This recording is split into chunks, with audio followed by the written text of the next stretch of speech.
ഇമാം മുസ്ലിം മറ്റും ഉദ്ധരിക്കുന്ന ഒരു ഹദീസിൽ കാണാം, യഗ്സു ജയ്ഷുൽ കഅബ ഫൈദാ കാനൂ ബിബൈദാ യുഖ്സഫു ബിഅവ്വലിഹിം വആഖിരിഹിം.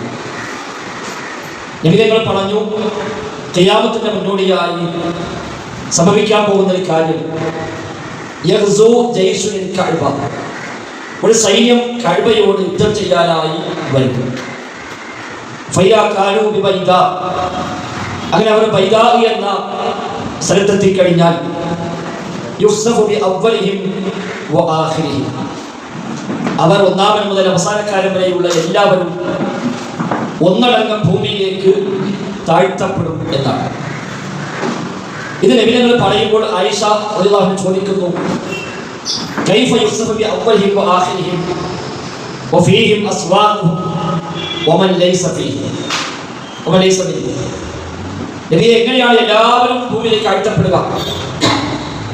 ആ നാട്ടിൽ അവരല്ലാത്ത ഒരുപാട് ആളുകൾ ഉണ്ടാകുമല്ലോ. അങ്ങാടികളിലേക്ക് വന്നവർ, മറ്റു പല ആവശ്യങ്ങൾക്ക് വേണ്ടി അവിടെ വന്നവർ എല്ലാം ഉണ്ടാകുമല്ലോ. അപ്പൊ നാടുണ്ടാകെ ഭൂമിയിലേക്ക് താഴ്ത്തപ്പെട്ടാൽ ഈ യുദ്ധം ചെയ്യാൻ വന്നവരല്ലാത്തവരും അതിൽ ഉൾപ്പെടുമല്ലോ നബിയെ. അതുകൊണ്ട് എങ്ങനെയാണ് എല്ലാവരെയും ഭൂമിയിലേക്ക് ആഴ്ത്തുക? ന്യായമാണോ എന്ന അർത്ഥത്തിൽ ആയിഷ റളിയല്ലാഹു അൻഹ ചോദിക്കുമ്പോൾ നബി തങ്ങൾ പറഞ്ഞു, യുഖ്സഫു ബിഅവ്വലിഹിം വആഖിരിഹിം, അവർ ഒന്നടങ്കം ഭൂമിയിലേക്ക് താഴ്ത്തപ്പെടും. ثم يبعثون على نياتهم, പിന്നീട് അവർ അവരുടെ നെയ്യത്ത് പ്രകാരം ഉയർത്തെഴുന്നേൽപ്പിക്കപ്പെടും എന്നാണ്. ഒരു ദുരന്തം ഉണ്ടാകുമ്പോൾ പക്ഷെ എല്ലാവരും അതിൽ ഉൾപ്പെട്ടേക്കാം എന്നർത്ഥം. അത് വിശ്വാസിയെന്നോ അല്ലാത്തവരിലെന്നോ ഒന്നും വ്യത്യാസമില്ല, എല്ലാവരെയും ബാധിക്കും. പക്ഷെ എല്ലാവർക്കും അതിൻ്റെ പരിണിത ഫലം ആഖിബത്ത് ഒരുപോലെയല്ല. ثم يبعثون على نياتهم, അവരുടെ നെയ്യത്ത് പ്രകാരം അവർ ഉയർത്തെഴുന്നേൽപ്പിക്കപ്പെടും നാളെ പരലോകത്ത് എന്നർത്ഥം. ചിലർക്കത് ഷഹാദത്താണ്, ചിലർക്കത് വലിയ നഷ്ടവുമാണ് എന്നർത്ഥം. ഈ ദുരന്തങ്ങൾ അല്ലാഹു തആല സംഭവിപ്പിക്കുന്നതിൽ ഒന്നുകിൽ പരീക്ഷണമാകും, അല്ലെങ്കിൽ അദാബാകും. ആ രണ്ടിലും ചില കാരണങ്ങൾ ഉണ്ടാകും. അത് തീരുമാനിക്കുന്നവൻ റബ്ബ് സുബ്ഹാനഹു വ തആലയാണ്.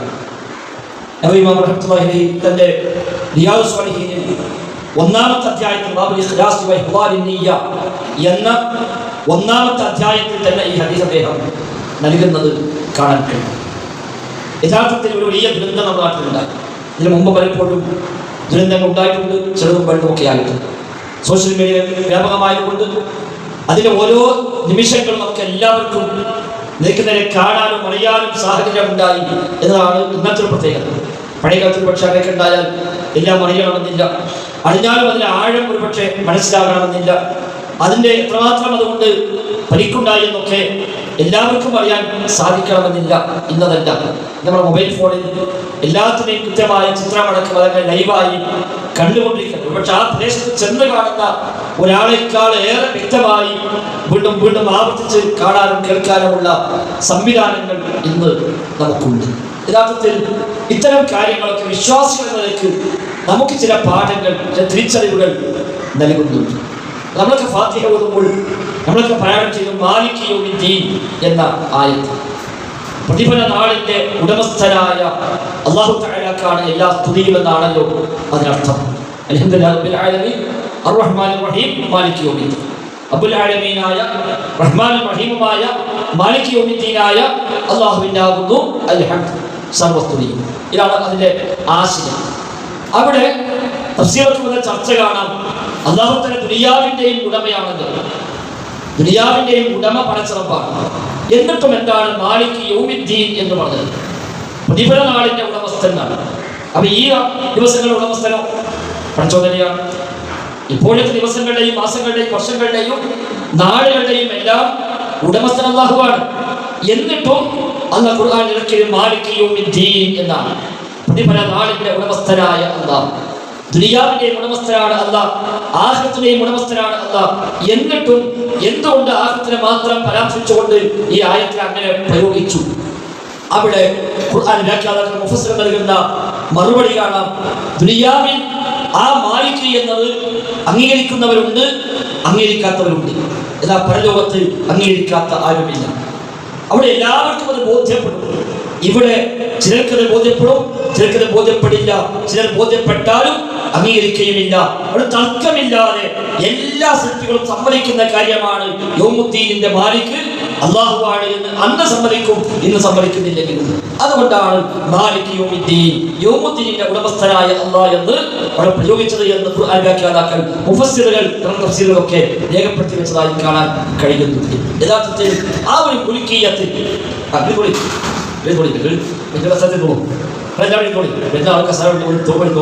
സംഘാടന ക്ലാസ് കേൾക്കരുത്, ഒരിക്കൽ കേൾക്കാം. ബെങ്കളൊക്കെ കുഴപ്പമില്ല.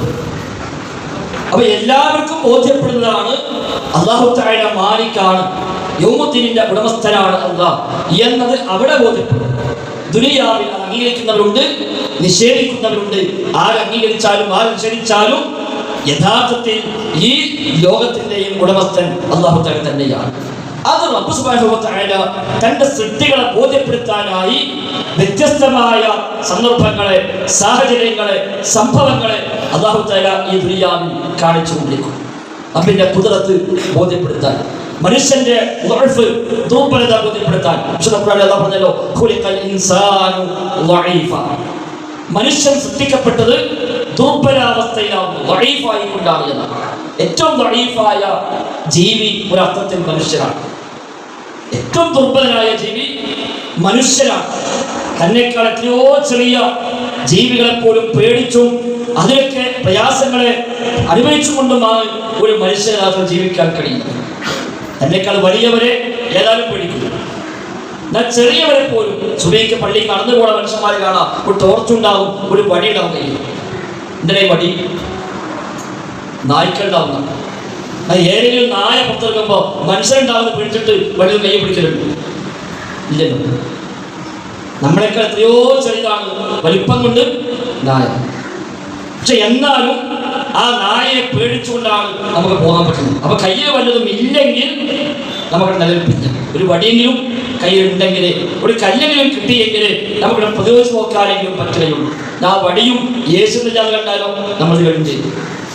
വടിയൊക്കെ ഉണ്ട്, പക്ഷെ വടി ഓങ്ങിയിട്ടും നായ നേരക്ക് വരികയാണെങ്കിൽ പിന്നെ നമ്മൾ കഴിക്കും.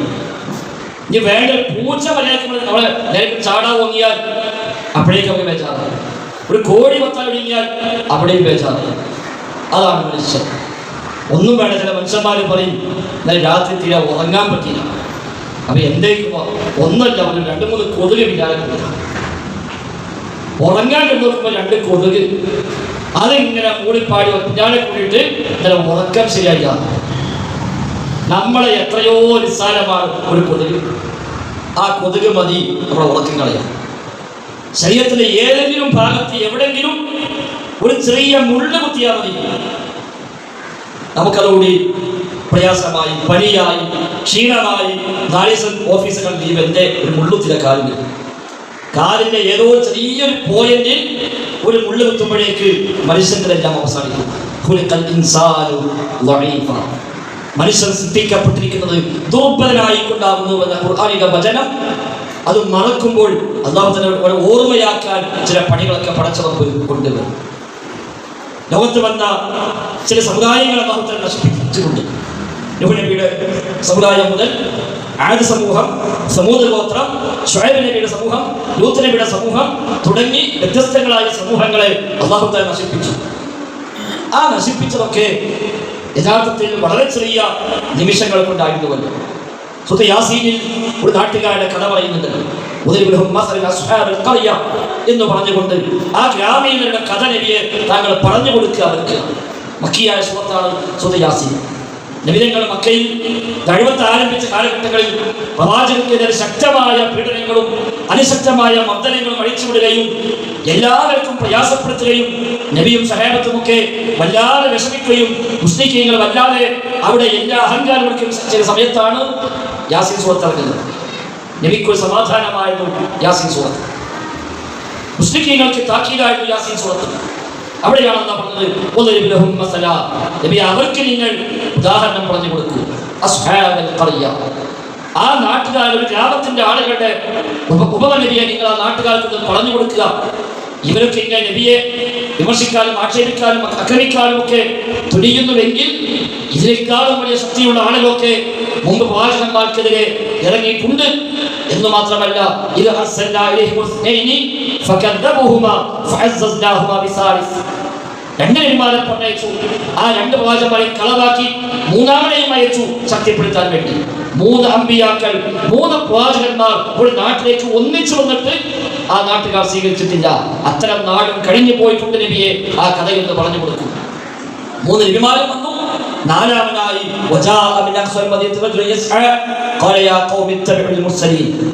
ആ പട്ടണത്തിന്റെ അങ്ങേ അറ്റത്ത് നിന്ന് ഒരു മനുഷ്യൻ വന്നുകൊണ്ട് ഗുണകാംക്ഷിയായി എന്നെ തുടങ്ങി നാട്ടുകാരോട് പറഞ്ഞു, ഈ പ്രവാചകന്മാരെ പിൻപറ്റുക. ഒരു പറഞ്ഞത് കാര്യമല്ലേ, അവർ പറഞ്ഞ സത്യമല്ലേ? എന്നെ സൃഷ്ടിച്ച റബ്ബിനെ ആരാധിക്കാതിരിക്കാൻ എനിക്ക് എന്തു ന്യായമാണുള്ളത്? അവിടെ അവരാ പറഞ്ഞ കാര്യം സത്യമാണ്, ഞാനിത് അംഗീകരിക്കുന്നു. ഇനി ആമന്തു ബിറബ്ബിക്കും ഫസ്മഊൻ, ഞാൻ റബ്ബിനെ വിശ്വസിച്ചിരിക്കുന്നു, നിങ്ങളത് കേൾക്കൂ, ശ്രദ്ധിക്കൂ എന്ന് പറഞ്ഞ് നാലാമൻ ഗുണകാംക്ഷിയും വന്നു, പക്ഷെ അംഗീകരിച്ചില്ല. ആ മനുഷ്യനെ കൊന്നുകളഞ്ഞു. സ്വാഹിബു യാസീൻ എന്ന് വിളിക്കപ്പെടുന്ന ഹബീബുൻ നജ്ജാർ എന്ന് മുഫസ്സിറുകൾ പേര് പറഞ്ഞ ആ മനുഷ്യനെ ആ നാട്ടുകാർ കൊന്നുകളഞ്ഞു. ശേഷം എന്ന് പറഞ്ഞ വാക്കെന്താ? വമാ അൻസൽനാ അലാ ഖൗമിഹി മിൻ ബഅദിഹി മിൻ ജുൻദിൻ മിനസ് സമാ വമാ കുന്നാ മുൻസിലിൻ ഇൻ കാനത് ഇല്ലാ സ്വൈഹതൻ വാഹിദ ഫഇലാഹും ഖാമിദ്. ആ നാട്ടുകാർ അത് നശിപ്പിച്ചു. അന്തോക്കിയ എന്നാണ് ആ നാടിന്റെ പേര്. ഇമാം ഇബ്നു കസീറും ഇമാം ഖുർത്തുബിയും ഒക്കെ രേഖപ്പെടുത്തിയത് അമാനി മൗലിദ് തഫ്സീറിൽ ബലപ്പെടുത്തിയ അഭിപ്രായം അത് തന്നെയാണ്. അല്ലാഹ് പറയാ ആ നാട്ടുകാർ നശിപ്പിച്ചു. പക്ഷേ അവർ നശിപ്പിക്കാൻ ആകാശത്ത് നിന്ന് ഒരു സൈന്യത്തൊന്നും ഇറക്കേണ്ടി വന്നിട്ടില്ല. വമാ അൻസൽനാ അലാ ഖൗമിഹി മിൻ ബഅദിഹി മിൻ ജുൻദിൻ മിനസ് സമാ. ആ മനുഷ്യരെ കൊന്നതിനു ശേഷം ആ നാട്ടുകാർ നശിപ്പിക്കാൻ ആകാശലോകത്ത് നിന്ന് ഒരു സൈന്യത്തെ നാം ഇറക്കിയിട്ടില്ല. വമാ കുന്നാ മുൻസിലീൻ, നമുക്ക് ഇറക്കേണ്ട ആവശ്യവുമില്ല. ഇതിനെ പാസ്തുകൾക്ക് പറഞ്ഞു കാണാം, അല്ലാഹു തആലക്ക് അതിനേക്കാൾ നിസ്സാരമാണ് ഈ സൃഷ്ടികളൊക്കെ. അവൻ നശിപ്പിക്കാൻ ആകാശത്ത് വലിയൊരു പട ഇറക്കേണ്ട കാര്യമില്ല. പിന്നെയോ ഇൻ കാനത് ഇല്ലാ സ്വൈഹതൻ വാഹിദ, ഒരു ഘോരമായ ശബ്ദം അത് മാത്രമേ ഉണ്ടാകൂ. ഒറ്റ ശബ്ദം.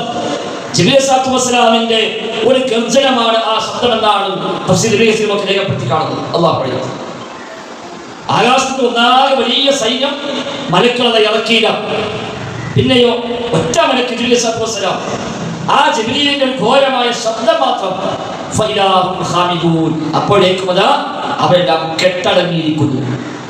ശരിക്കും ഖാമിദൂൻ എന്ന പദം മനുഷ്യന്മാരെ കുറിച്ച് പ്രയോഗിക്കുന്നില്ല. തീയൊക്കെ ആളിക്കത്തി അവസാനം കെട്ടടങ്ങി എല്ലാം ഒതുങ്ങുമ്പോഴാണ് ഖാമിദ എന്ന പദം അറബിയിൽ ഉപയോഗിക്കുന്നത്. ആ പദമാണ് അല്ലാഹു ഉപയോഗിച്ചത്. അവർക്ക് അഹങ്കരിച്ച് ആളിക്കത്തി വിളിക്കുകയായിരുന്നു. ഈ ഒറ്റ സ്വൈഹത്ത്, ഒറ്റ ഘോരമായ ശബ്ദം, അതോടുകൂടി അവരതാ എല്ലാം കെട്ടടങ്ങിയിരിക്കുന്നു. അവിടെ മറ്റൊരു ചർച്ച കാണാം. അങ്ങനെയാണെങ്കിൽ പിന്നെ ബദറിൽ മലക്കിറങ്ങിയല്ലോ, ഇവർ നശിപ്പിക്കാൻ അല്ലാഹു തആല മലക്ക് ഇറക്കിയിട്ടില്ല. വമാ കുന്നാ മുൻസിലീൻ, നാം ഇറക്കുന്നവരുമല്ല എന്നല്ലാഹു പറഞ്ഞു. അപ്പോൾ ബദറിൽ പിന്നെ 5000 മലക്കിറങ്ങിയതോ അത് അല്ലാഹു തആലക്ക് ആവശ്യമുണ്ടായതുകൊണ്ടല്ല, നബി തങ്ങൾക്ക് അല്ലാഹു കൊടുത്ത അംഗീകാരമാണ് എന്നാണ്. മുഹമ്മദ് നബിക്കും ഈ ഉമ്മത്തിനും പടച്ചിറപ്പ് കൊടുത്ത ഇക്റാം, ബഹുമാനാദരവാണ് 5000 മലക്കുകളെ അല്ലാഹു ഇറക്കി എന്നത്. അല്ല അല്ലാഹുവിന്റെ ആവശ്യമായിട്ടല്ല ഇവിടെ മൊത്തം നശിപ്പിക്കാൻ എന്ന് തഫ്സീറിലൊക്കെ ചർച്ചകൾ കാണുന്നു. ഇമാം ഖുർത്തുബി, ഇമാം റാസി, ഇമാം ഇബ്നു കസീർ റഹിമഹുല്ലാഹ് തുടങ്ങിയവരെല്ലാം ഇത് രേഖപ്പെടുത്തി വെച്ചിട്ടുണ്ട്. അപ്പൊ യഥാർത്ഥത്തിൽ മനുഷ്യൻ ഒന്നുമല്ല മനുഷ്യനെ നശിപ്പിക്കാൻ, ഒരു നാട് നശിപ്പിക്കാൻ അല്ലാഹു തആല ഓരോ സമൂഹത്തിലും അല്ലാഹു ഉപയോഗിച്ചത് ഒന്നിലും ഘോരമായ ശബ്ദം, അല്ലെങ്കിൽ ചരൽ മഴ, അതുമല്ലെങ്കിൽ മറ്റെന്തെങ്കിലും സൈന്യങ്ങൾ, കാറ്റ്, വെള്ളം, ഇതൊക്കെ റബ്ബിന്റെ സൈന്യമാണ്. അല്ലാഹു പറഞ്ഞു, അല്ലാഹുവിന്റെ സൈന്യങ്ങളെ അല്ലാഹുക്കല്ലാതെ അറിയുകയില്ല. റബ്ബിന്റെ സൈന്യങ്ങളെ അവനല്ലാതെ അറിയുകയില്ല. എല്ലാം റബ്ബിന്റെ സൈന്യമാണ്. എല്ലാ പടപ്പുകളും റബ്ബിന്റെ സൈന്യമാണ്. ആ പടപ്പുകളെ ഏതിനെയും റബ്ബ് സുബ്ഹാനഹു വ തആലക്ക് എങ്ങനെയും ഉപയോഗപ്പെടുത്താമെന്നാണ് റബ്ബ് സുബ്ഹാനഹു വ തആല പഠിപ്പിക്കുന്നത്. അതുകൊണ്ടാണ് നൂഹ് നബിയുടെ സമൂഹത്തിൽ വെള്ളമാണ് അല്ലാഹു തആല സൈന്യമായി നിയോഗിച്ചത്. വെള്ളം നിഅ്മത്താണ്, അതോടൊപ്പം വെള്ളം നിഖ്മത്തുമാണ്, അനുഗ്രഹമാണ്, അതോടൊപ്പം അതൊരു അദാബുമാണ്. വെള്ളം നിഅ്മത്താണ്, അനുഗ്രഹമാണ്. അതേ വെള്ളം അതൊരു നിഖ്മത്താണ്, അത് ശിക്ഷയാണ്. അത് നമ്മൾ കണ്ടു നൂഹ് നബിയുടെ സമുദായത്തിൽ. ലൂത്ത് നബിയുടെ സമുദായത്തിൽ ചരൽ മഴ പെയ്തു ആകാശത്തിൽ നിന്ന്. ആകാശത്തിൽ മഴ പെയ്യാം, പക്ഷെ വരുന്നത് വെള്ളമല്ല, ചരൽക്കല്ല. നമുക്ക് പെട്ട ശാസ്ത്രീയമായ പലതും പറയാം. ഇവിടുന്ന് വെള്ളം വിരാവിയായി പൊങ്ങി, അത് പിന്നെ കാർമേഘമായി, അത് തണുത്തുളഞ്ഞ്, അത് പിന്നെ മഴയായി പെയ്യാണ്. ആയിരിക്കാം, അതൊരു സിസ്റ്റമാണ്. അപ്പൊ ആകാശത്ത് ചരൽ മഴ പെയ്തു, അവിടെ ചരലുണ്ടായി. അല്ലാഹു പടച്ചറപ്പിൽ അതൊന്നും പ്രയാസമുള്ള കാര്യമല്ല. ഘോരമായ ശബ്ദമുണ്ടായി അതേ സമുദായത്തിൽ. ആദ്യ സമൂഹത്തിന് കാറ്റടിച്ചു. 7 പകലും 8 രാത്രിയും ഒന്നാകെ ശക്തമായി കാറ്റടിച്ചു. എല്ലാവരും കടപുഴകി വീണ ഈത്തപ്പനകളൊക്കെ വീഴുന്നതാണ്. കടപുഴകിയ ഈത്തപ്പനകളെ പോലെ അവരെല്ലാം മുളഞ്ഞു വീഴുമെന്ന് അള്ളാഹ് പഠിപ്പിക്കുന്നു. അതാണ് ചോദ്യമാണ്, വല്ല ബാക്കിയും നീ കാണുന്നുണ്ടോ? എന്തെങ്കിലും ശേഷിപ്പ്, വല്ല ബാക്കിയും നീ അവിടെ കാണുന്നുണ്ടോ? ഇല്ല. ഫിർഔന് വന്നു, ഞാനാണ് റബ്ബ് എന്ന് പ്രഖ്യാപിച്ചുകൊണ്ട് ഫിർഔൻ രംഗത്ത് വന്നു.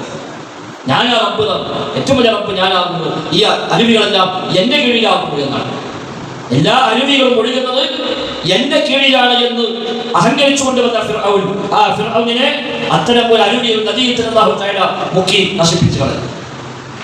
പടച്ച റബ്ബ് സുബ്ഹാനഹു വ തആല അവന്റെ ഏത് പടപ്പിനെയും സൈന്യങ്ങളായി ഉപയോഗിക്കാം.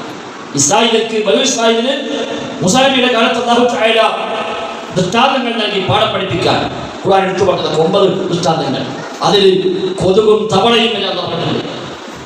പേനെന്ന് പറഞ്ഞു, ആ നാട്ടിലേക്ക് അതൊരു അലാപായി പേനായി എല്ലാവരുടെ തലയും പേനറിയും.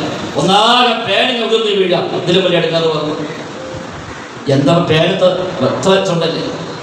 പക്ഷെ ഒന്നാകെ പേനങ്ങ് നിറഞ്ഞിട്ട് ഭക്ഷണം കഴിക്കാൻ വയ്യ, കിടക്കാൻ വയ്യ, ഉറങ്ങാൻ വയ്യ, ഒരു സഭയിൽ കൂടാൻ വയ്യ. എല്ലാവരുടെ തലയിലും ഒന്നാകെ പേൻ നിറഞ്ഞു. തവളകളെ അത് നിയോഗിച്ചു. ഒന്നാകെ തവള, അകത്തും പുറത്തും മൊത്തം തവളകൾ. കിടങ്ങാൻ ഇവിടെ പോകും. ജീവിതത്തിൽ എല്ലാ സ്വയം നഷ്ടപ്പെടാൻ ഒരു പേന മതി, തവള മതി, രക്തം അല്ലാതെ കൊടുത്താൽ രക്തം പൊട്ടൊന്നാകെ. പടച്ചറപ്പിന് ഇതൊന്നും ഒന്നുമല്ല. ഈ ദുരന്തങ്ങൾ നൽകുന്ന ഒന്നാമത്തെ പാഠം മനുഷ്യൻ വഈഫാണ് എന്ന പാഠം തന്നെയാണ്. മനുഷ്യൻ സൃഷ്ടിക്കപ്പെട്ടത് ദുർബലനായിക്കൊണ്ടാണ്. അല്ലാഹു തആല മനുഷ്യന്റെ സൃഷ്ടിപ്പിനെ 3 ഘട്ടങ്ങളായിട്ടാണ് പരിചയപ്പെട്ടത്. ദുനിയാവിലേക്ക് പിറന്നു വരുന്ന സമയം മുതൽ മരിക്കുന്നവരെയുള്ള ആ സമയത്തെ 3 ഘട്ടമാണ്. ഒന്നല്ല പറഞ്ഞത് വഅഫ്, ദുർബലാവസ്ഥ. 2 ഖുവ്വത്ത്, ശക്തി. 3ാമത് ഖുവ്വത്തിന് ശേഷം വഅഫും വശൈബ, ദുർബലാവസ്ഥയും നരയും. അതാ മനുഷ്യൻ ജനിച്ചു വരുമ്പോൾ വഈഫാണ്, ദുർബലാണ്, ഒന്നും അറിയില്ല. ദുനിയാവിലേക്ക് ജനിച്ചു വരുന്ന മനുഷ്യന് ഒന്നും അറിയില്ല, ഒരാളെയും പരിചയമില്ല. ഉമ്മാനെ പോലും അറിയില്ല, വാപ്പാനെ അറിയില്ല, വേണ്ടപ്പെട്ടവരെ അറിയില്ല. മലന്ന് കേട്ട് കരയാൻ മാത്രമേ അന്ന് മനുഷ്യന് സാധിക്കുള്ളൂ. അതാണ് ദുർബലാവസ്ഥ. പിന്നെ മെല്ലെ മെല്ലെ മെല്ലെ മെല്ലെ അവനിങ്ങനെ എഴുന്നേറ്റ് നിന്ന് മെല്ലെ നടക്കാൻ തുടങ്ങി, പിന്നെ ഓടാൻ തുടങ്ങി. അങ്ങനെയാണ് ഇക്കാണുന്ന അവസ്ഥയിലേക്ക് നമ്മളൊക്കെ എത്തിയത്. അത് കഴിഞ്ഞാലോ കുറച്ചു കാലം തിരിച്ച് പഴയ അവസ്ഥയ്ക്ക് മടങ്ങിപ്പോകും. സുദിയാസികൾ പറഞ്ഞല്ലോ,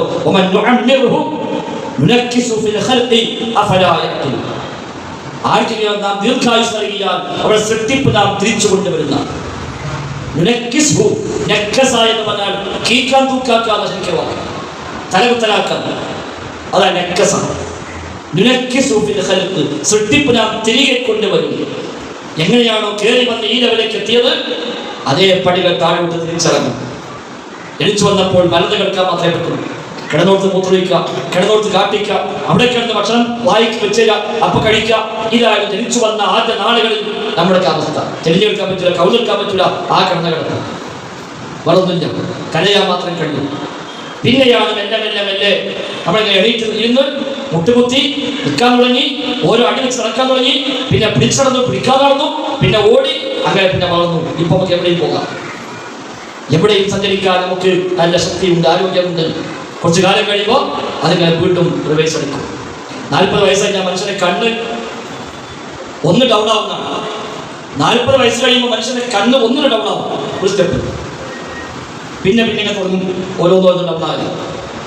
പിന്നെ ഓരോ അവയവങ്ങളും അതേപോലെ ബലം കുറഞ്ഞു വരും. ഒരു 60, 65, 70 ആകുമ്പോഴേക്ക് പിന്നെ പഴയപ്പോഴൊന്നും കഴിയില്ല. അപ്പൊ ചില ആളുകൾ പറഞ്ഞു, ഞാനിപ്പോൾ വല്ലാതൊന്നും പോക്കില്ല, ഇവിടേക്കിങ്ങനെ അങ്ങാടി പോകും, പള്ളിയിൽ പോകും, സാധനമൊക്കെ വാങ്ങും, ദൂരൊന്നും പോയാൽ മക്കൾ സമ്മതിക്കുന്നില്ല, പോകാൻ ധൈര്യമൊക്കെ ഉണ്ട്, പക്ഷേ കുട്ടികളെ സമ്മതിക്കില്ല. അത് റിവേഴ്സ് എടുക്കാൻ നോക്കിയ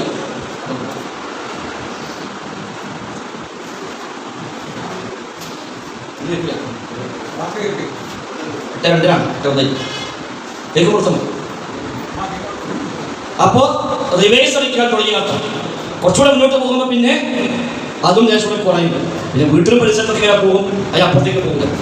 ഒന്ന് പള്ളിയിൽ പോയിട്ട് സാധാരണ ഒരു സമയത്ത് വന്നില്ലെങ്കിൽ അപ്പോഴേക്ക് ബേജാർ ഉമ്മ പറയണം, ഒന്ന് പോയോ കളി അമ്മനെ കാണാനല്ലോ, എന്താ വല്ല സമയമായല്ലോ. പണ്ടങ്ങനെ നമ്മൾ സ്കൂളിൽ പോയി എന്നും വല്ല സമയത്ത് വന്നില്ലെങ്കിൽ ഒരിക്കലേക്ക് ബേജാറ് കാണാനില്ല, വാർത്ത വിട്ട് പോയി ഒരു വന്നേക്കണോ മറ്റോട് വന്നേക്കണോ, നാം സ്കൂളിൽ തെരഞ്ഞു പോയി നോക്കുക, ആ അവസ്ഥയ്ക്ക് തിരിച്ചു പോകും.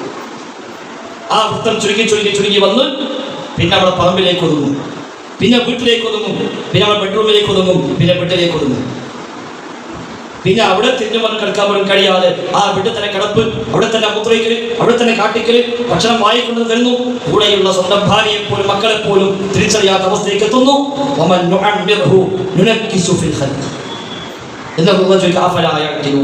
എന്തേ അവർ ചിന്തിക്കുന്നില്ല? ഇതാണ് മനുഷ്യൻ. അതാണ് മനുഷ്യൻ ദഈഫാണ്. മനുഷ്യൻ ഒരുപാട് അഴിബുകൾ നിറഞ്ഞവനാണ്, ഒരുപാട് പോരായ്മകളാണ് മനുഷ്യൻ.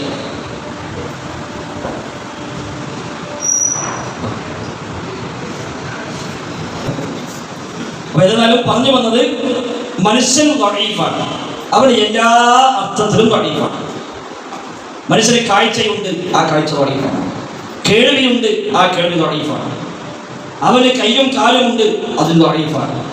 ഖുദ്റത്തുണ്ട്, അത് ദഈഫാണ്. പടച്ച റബ്ബിന് മാത്രമാണ് കമാലിയത്ത്, പൂർണ്ണതയുള്ളത് അല്ലാഹു തആല മാത്രം. മനുഷ്യൻ്റെതെല്ലാം നാഖിസാണ്, അഴിബുള്ളതാണ്, അപൂർണമാണ്. റഹ്മാനായ റബ്ബ് ഖുദ്റത്തുള്ളവനാണ്. നമുക്കും അല്ലാഹു നിശ്ചയിച്ച ചില ഖുദ്റത്തുകൾ നമുക്കുണ്ട്. പക്ഷെ ആ ഖുദ്റത്തുകൾ രണ്ടും ഒന്നല്ല. അള്ള കൊടുത്ത കഴിവുകൊണ്ട് സഹായിക്കുക എന്ന് വിശ്വസിച്ചിട്ട് ലോകം മൊത്തം നിയന്ത്രിക്കാൻ കഴിവല്ല കൊടുത്തു എന്ന് വിശ്വസിക്കാൻ മനുഷ്യന്മാരുണ്ടല്ലോ. അതിനൊക്കെ ഒരു കുറവ് നമ്മളിവിടെ മനസ്സിലാക്കി. പടച്ച റബ്ബിന്റെ എല്ലാ സിഫത്തുകളും പരിപൂർണതയുള്ളതാണ്, സൃഷ്ടികളുടെ എല്ലാം ന്യൂനതകൾക്കുള്ളതാണ്. അതുകൊണ്ട് പടച്ച റബ്ബിന്റെ തീരുമാനങ്ങൾ, അവൻ ഉദ്ദേശിക്കുന്ന കാര്യങ്ങൾ അതേ നടക്കും.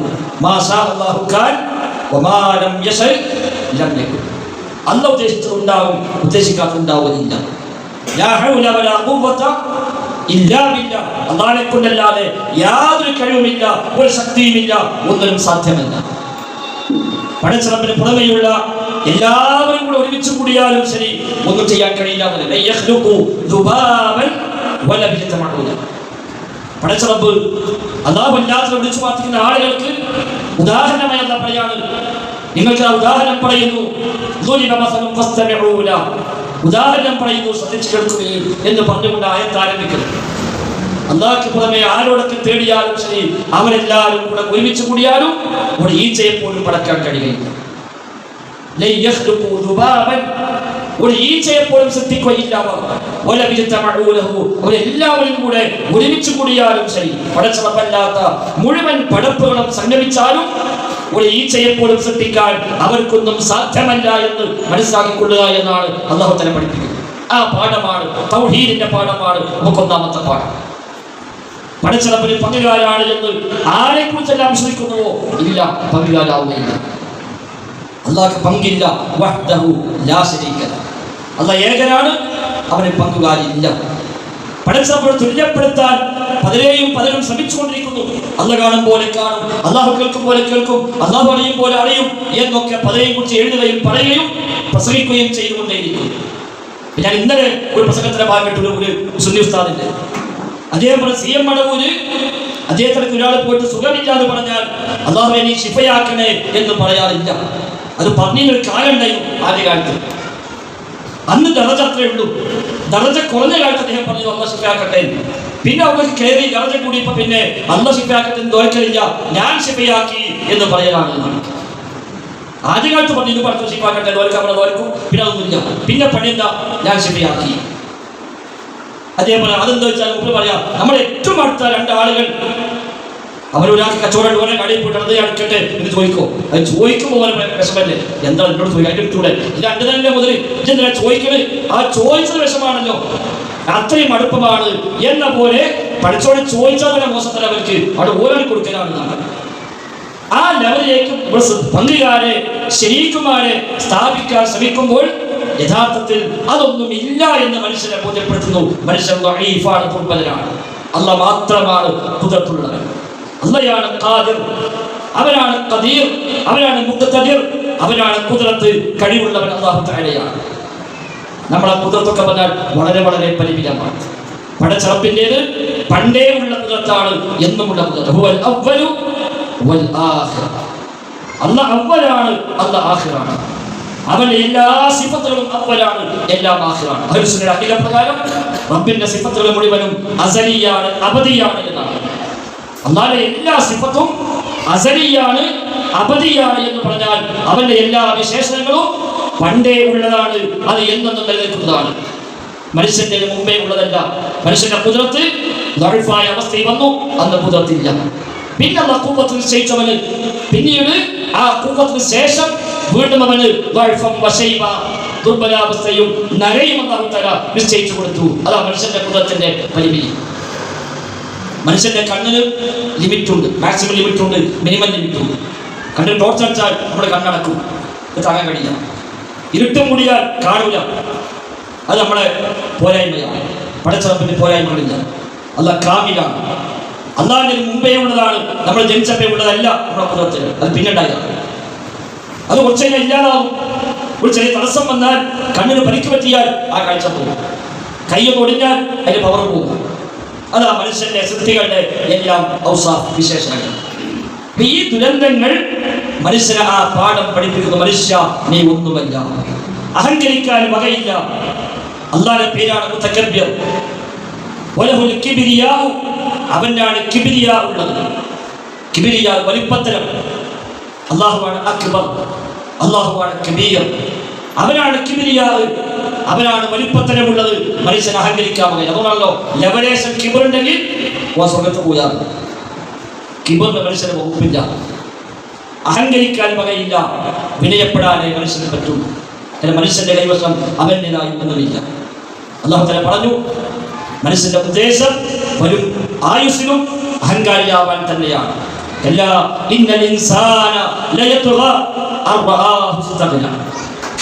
മനുഷ്യൻ വികാരം കാണിക്കുന്നു.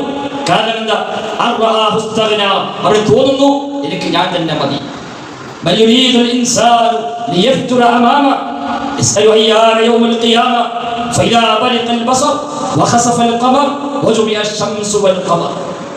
മനുഷ്യൻ മുന്നോട്ടുള്ള ജീവിതത്തിലും ധിക്കാരിയാവാൻ, അഹങ്കാരിയാവാൻ തന്നെയാണ് അവന്റെ ഉദ്ദേശം. മുന്നിലേക്കുള്ള കാലം കൂടി ഫാജിറായി, തെമ്മാടിയായി, തോന്നിവാസിയായി ജീവിക്കാനാണ് മനുഷ്യൻ ഉദ്ദേശിക്കുന്നത്. അവൻ ചോദിക്കുകയാണ്, അയ്യാണ് യൗമുൽ ഖിയാമ, എന്താണ് ഖിയാമത്തൊക്കെ? എന്ത് ഖിയാമത്ത്? അതൊക്കെ എന്നുണ്ടാവാനാ? നിഷേധഭാവത്തിൽ അവൻ ചോദിക്കുന്നു. എന്നാണ് എന്നത് ഡേറ്റല്ല പറഞ്ഞത്. പിന്നെയോ ഫൈലാ ബരിക്കൽ ബസർ, കണ്ണൊന്ന് മറിഞ്ഞാൽ ഒളിഞ്ഞു കഴിയുക. കണ്ണ് മറിഞ്ഞാൽ മതി. ഈ സംസാരിക്കുന്ന എനിക്ക് ഈ സംസാരം പൂർത്തിയാക്കാൻ പറ്റുമോ? അല്ലാഹു. ഈ കേൾക്കുന്ന നിങ്ങൾക്ക് ഈ കേൾവി പൂർത്തിയാക്കാൻ കഴിയുമോ? അല്ലാഹു. തുറന്നു വെച്ച കണ്ണ് ഒന്നങ്ങ് മറിഞ്ഞാൽ നമ്മൾ കഴിയും. അതാണ് നമ്മുടെ ഖിയാമത്ത്. നമ്മുടെ ഖിയാമത്താണ് ഖിയാമത്തുൽ സുഗ്റ. ചെറിയ ഖിയാമത്ത് എന്നാൽ ഓരോരുത്തരെയും അന്ത്യമാണ് അവന്റെ ഖിയാമത്ത്. ലോകത്തിന്റെ അന്ത്യമാണ് ലോകത്തിന്റെ ഖിയാമത്ത്. അതാ വലിയ ഖിയാമത്ത്. അത് ഖിയാമത്തുൽ കുബ്ര എന്ന് പറയുന്നത് ലോകത്തിന്റെ അന്ത്യം. മനുഷ്യന്റെ അന്ത്യം അവന്റെ ഖിയാമത്താണ്. ഫൈലാ ബരിക്കൽ ബസർ. ചോദ്യമുണ്ട്, എന്താണ് യൗമുൽ ഖിയാമ? ഖിയാമത്ത് നാളെന്നാണ്. അതെന്താണെന്നല്ല പറഞ്ഞത്. ഇവന്റെ ഖിയാമത്ത് എന്താണ് ഉത്തരം? ഫൈലാ ബരിക്കൽ ബസർ, കണ്ണൊന്ന് മറിഞ്ഞാൽ. വഖസഫൽ ഖമർ, അത് വലിയതാണ്. ചന്ദ്രന് അതിന്റെ വെളിച്ചം നഷ്ടപ്പെട്ടാൽ, വജുമിഅ ശംസു വൽ ഖമർ, സൂര്യനും ചന്ദ്രനും എല്ലാം ഒരുമിച്ച് കൂട്ടപ്പെട്ടാൽ, അതോടെ എല്ലാം അവസാനിച്ചു. അപ്പൊ മനുഷ്യൻ ധിക്കാരിയാകാൻ കാരണം അവിടെ തോന്നുന്നു, എനിക്ക് ഞാൻ തന്നെ മതി, എനിക്ക് ഞാൻ മതി, എനിക്കൊരാളെയും ആവശ്യമില്ല, ഞാൻ ആരെയും ആശ്രയിക്കുന്നില്ല, ഞാൻ ധന്യനായി സ്വയം വനിയായി തോന്നുക, വനിയായി ധന്യനായി തോന്നുക. നമ്മളാണ് ധന്യന്മാരല്ല, അല്ലാഹുവാണ് വലി. യാ അയ്യുഹന്നാസ് അൻതുമുൽ ഫുഖറാഉ ഇലല്ലാഹ് വല്ലാഹു ഹുവൽ വലിയുൽ ഹമീദ്. സൂറത്തുൽ ഫാത്തിഹ. മനുഷ്യരെ, നിങ്ങളെല്ലാം ഫഖീറുമാരാണ്, അല്ലാഹുവാണ് വലി. നമ്മളൊക്കെ ഫഖീറുമാരാണ്. ശ്വാസം മേപ്പെട്ട് വലിക്കണമെങ്കിൽ അല്ലാഹുവിന്റെ ഔദാര്യം വേണം, അത് പുറത്തേക്ക് വിടണമെങ്കിൽ അല്ലാഹുവിന്റെ ഔദാര്യം വേണം. അതാ മനുഷ്യൻ ഫഖീർ. അൻതുമുൽ ഫുഖറ, നിങ്ങളൊക്കെ ഫഖീറുമാരാണ്, ഫഖീറല്ലാത്ത ആരുമില്ല. വലിയാണ്, അല്ലാഹുവാണ് വലി. മനുഷ്യനോ അവിടെ തോന്നുകയാണ് ഞാൻ വലിയാണ്.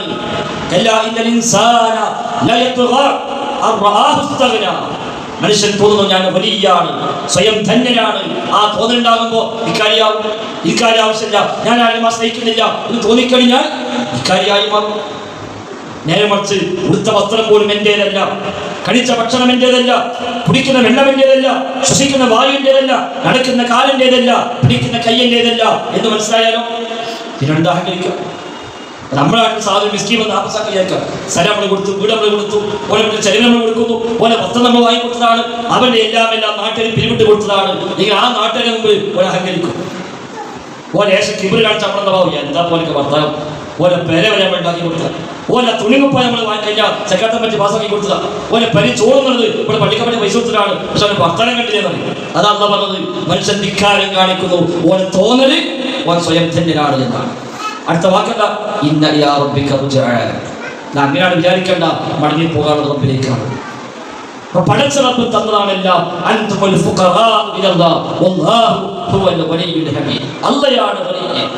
അള്ളയാണ് ഹമീദ്, സ്തുത്യർഹൻ. സ്തുതിക്കാർഹൻ അള്ളാഹ്ക്ക് മാത്രമാണ്, ആർക്കും സ്തുതിക്കാർഹൻ. ഹമീദ് അള്ളയാണ്, വലിയ അള്ളയാണ്. നമ്മളാരും ഹമീദല്ല. ഹംദ് എന്ന് പറയുമ്പോൾ സ്തുതിയാണ്. ഒരാളെ ബഹുമാനം കൊണ്ട്, ആദരവ് കൊണ്ട് അയാളെ സ്തുതിക്കുന്നതാണ് ഹംദ് എന്ന് പറയുന്നത്. ഒരാൾ വല്ലതും കിട്ടിയിട്ട് അത് സ്തുതിക്കുന്നതാണ് ശുക്ർ എന്ന് പറയുന്നത്. ഹംദും ശുക്രും വ്യത്യാസമുണ്ട്. ശുക്ർ നന്ദിയാണ്, ഹംദ് സ്തുതിയാണ്. അറബിയിൽ ഹംദും ശുക്രും വ്യത്യാസമുണ്ട്. ശുക്ർ ആകുമ്പോൾ നിഅമത്ത് കിട്ടി അതിന് പകരം കൊടുക്കുന്നു, അതാണ് ശുക്ർ. ഒരാളുടെ മഹത്വം ഓർത്തുകൊണ്ട് അയാളെ ബഹുമാനിക്കുന്നു, അയാളെ പ്രശംസിക്കുന്നു, അതാണ് ഹംദ്. അല്ലാഹുവാണ് ഹമീദ്, അവരാണ് ശുക്രുടെ അവസ്ഥ. ഹംദിന് ഉടമ അല്ലാഹ് മാത്രം. അൽഹംദുലില്ലാഹ്, സർവസ്തുതിയും അല്ലാഹുവിനാണ്. അതുകൊണ്ട് ഒരാളെ സഹായിച്ചാൽ, ഒരാൾ മറ്റൊരാളെ സഹായിച്ചാൽ സഹായിക്കുന്ന മനസ്സെന്താ? അല്ലാഹു ഖുർആനിൽ പറഞ്ഞല്ലോ, ലാ യുരീദു മിൻകും ജസാഅൻ വലാ ശുക്റാ. നിങ്ങളിൽ ഒരു പ്രതിഫലവും നാം കാക്ഷിക്കുന്നില്ല, ഒരു നന്ദിയും കാക്ഷിക്കുന്നില്ല. വലാ ശുക്റാ, ഒരു നിഅമത്ത് ചെയ്തു കൊടുത്തു, ഒരാളെ സഹായിച്ചു, ഒരു ശുക്കൂർ, ഒരു നന്ദി ഉദ്ദേശിക്കുന്നില്ല. ജസാ, പ്രതിഫലം ഉദ്ദേശിക്കുന്നില്ല. ഷെയ്ഖ് നാസറുദ്ദീൻ അൽബാനി പറയാണ്, നീ ഒരാളെ സഹായിച്ചിട്ട് ആ സഹായം അയാൾ സ്വീകരിച്ചു, നീ അയാൾ പറഞ്ഞു ഒന്നും ചെയ്യാണ്ട് ഇത് ഓർത്താൽ മതി, അയാളെന്താ വലിയ മധുര പറഞ്ഞു, ഒന്നും വേണ്ട പ്രാർത്ഥിച്ചാൽ മതി എന്ന് പറഞ്ഞാൽ നീ ഈ ആയത്തിന് പുറത്താണ്. ഈ ആയത്തിന് പുറത്താണ്. കാരണം എന്താ? ലാ നുരീദു മിൻകും ജസാഅ, ഒരു ജസാ പ്രതീക്ഷിക്കുന്നില്ല. ജസാ ആണ് സഹായിച്ച് നീ തോൽക്കണം എന്ന് പറഞ്ഞാൽ ജസായി അതുപോലും പ്രതീക്ഷിക്കുന്നില്ല ഒരാളെ സഹായിക്കുമ്പോൾ.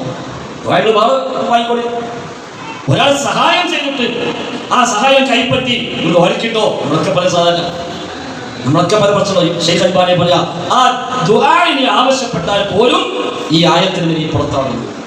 കാരണം ജസാഇനെ പ്രതീക്ഷിച്ചു. അല്ലാഹു പറഞ്ഞ ജസാ, ഒരു പ്രതിഫലവും നാം ഉദ്ദേശിക്കുന്നില്ല. വലാ ശുക്റാ, അതാ ഇഖ്ലാസ്. നമ്മളെ സഹായിച്ചു, പിറ്റേന്ന് കണ്ടപ്പോൾ മൈൻഡ് ചെയ്യാതെ പോയി. നമ്മളെന്താ പറയാ, ചക്കായി ഇന്നലെ എൻ്റെ അടുത്ത് വാങ്ങിപ്പോയിട്ടുള്ളൂ, ഇന്നിപ്പോ കണ്ട നാട്ടിൽ കൂടി ജനത്തിന്റെ മനുഷ്യരവസ്ഥ. അത് ഇഖ്ലാസ് അല്ല. ഇമാം ഇബ്നു ഖയ്യിം റഹിമഹുല്ലാഹ് ചോദിക്കുന്നുണ്ട്, എന്താണ് ഇഖ്ലാസ്? ഇഖ്ലാസ് എന്താണെന്ന് ഇബ്നു ഖയ്യിമിന്റെ മറുപടി, അയ്യകൂനൽ മദ്ഹു വദ്ദമ്മു ഫീ ഹഖ്ഖിഹി സവാ. പ്രശംസയും ആക്ഷേപവും അവന് ഒരുപോലെ അനുഭവപ്പെടണം, അതാണ് ഇഖ്ലാസ്. അവനെ പ്രശംസിച്ചാലും ഒന്നും തോന്നുന്നില്ല, ആക്ഷേപിച്ചാലും ഒന്നും തോന്നുന്നില്ല, അതാണ് ഇഖ്ലാസ്. ക്ലാസ് കഴിഞ്ഞാൽ പറയും എന്ന് ക്ലാസ് ശരിയായില്ല, നമുക്കൊന്ന് വിചാരിച്ച പോലെ ആയിട്ടില്ല, എന്താണെന്നറിയില്ല, ഒരു റാഹത്തായിട്ടില്ല എന്ന് പറഞ്ഞാൽ എൻ്റെ മനസ്സിലാ എൻ്റെ വേണ്ടി ഇട്ടുവയ്ക്കട്ടെ, അപ്പോൾ ബാക്കി കൊടുക്കുക എന്നാണെങ്കിൽ അത് ഇഖ്ലാസില്ല. അതല്ല നല്ല ഉഷാറായിട്ടോ അതൊക്കെ ജന ഉഷാറാണ് എന്ന് തോന്നുകയാണെങ്കിലോ അപ്പോഴും ഇഖ്ലാസല്ല. അവന്റെ കാര്യത്തിൽ ആക്ഷേപവും പ്രശംസയും ഒരുപോലെ ആവണം, അതാണ് ഇഖ്ലാസ്. നമ്മൾ ആത്മാർത്ഥമായി സംഘടിപ്പിച്ച് ഒരുപാട് ഓടി എല്ലാ ഗ്രൂപ്പിലും പരസ്യം ചെയ്ത് നോട്ടീസ് ഒക്കെ ഒക്കെ കഴിഞ്ഞ അവസാനം നാളെ അവരവരെ കൂടുമ്പോൾ എല്ലാം കൂടി ഒറ്റ എന്താ ചെയ്ത് ശരിയായില്ല, അവിടെ സീറ്റ് മതിയായില്ല, അവിടെ ഉഷാറായില്ല, തഫീഫായില്ല എന്ന് പറയുമ്പോൾ എന്താ ഒത്തൊക്കെ ഉണ്ടാക്കാൻ ഞാൻ ഇപ്പായി പറയുന്നൊക്കെ ആയിക്കോട്ടെ നിങ്ങൾ പോയിക്കോളി, ഞാനില്ല. ഇഖ്ലാസില്ല. ആക്ഷേപം ഭയന്നുകൊണ്ട് അവൻ ചെയ്തിട്ടില്ല, പ്രശംസ പ്രതീക്ഷിച്ചുകൊണ്ടും ചെയ്തിട്ടില്ല, അതാണ് ഇഖ്ലാസ്. ഞാൻ നിങ്ങൾക്ക് ഭക്ഷണം നൽകുന്നത് അല്ലാഹുവിന്റെ വജ്ഹിന് വേണ്ടി മാത്രമാണ്, ഒരു ജസാ പ്രതീക്ഷിക്കുന്നില്ല, ശുക്ർ പ്രതീക്ഷിക്കുന്നില്ല, അതാണ് ഇഖ്ലാസ്. പറഞ്ഞു വന്നത് പടച്ച റബ്ബിന് വേണ്ടി അമൽ ചെയ്യുക, അതാണ് മനുഷ്യന് സാധിക്കാതെ പോകുന്നത്. അപ്പൊ മനുഷ്യൻ നൽകുന്ന പാഠം മനുഷ്യർ അഹങ്കരിക്കാൻ വകുപ്പില്ല. എപ്പോഴാണ് അഹങ്കരിക്കുക? ഞാൻ സ്വയം തന്നെയാണ് തോന്നുമ്പോഴാണ്, എനിക്ക് എന്തൊക്കെയോ ഉണ്ട് ഇത് തോന്നുമ്പോഴാണ് അഹങ്കാരം ഉണ്ടാകും. ഇതല്ല, എല്ലാം പടച്ചോടതാണ്, എല്ലാം അവൻ്റെതായ ഇതെന്റെ റബ്ബിന്റെ ഫضലാണ്. ഈ ആയത്ത് എവിടെ ചോദിച്ചത്? സുലൈമാൻ നബിയുടെ വിഷയത്തിലാണ്. 1500 കിലോമീറ്റർ അപ്പുറത്തുള്ള സഭയിലെ രാജ്ഞിയുടെ സിംഹാസനം നിമിഷ നേരം കൊണ്ട് തന്റെ മുമ്പിൽ ഹാജരായപ്പോഴാണ് അദ്ദേഹം പറഞ്ഞത്, ഇതെന്റെ റബ്ബിന്റെ ഫضലാണ്, എന്നെ പരീക്ഷിക്കുവാൻ.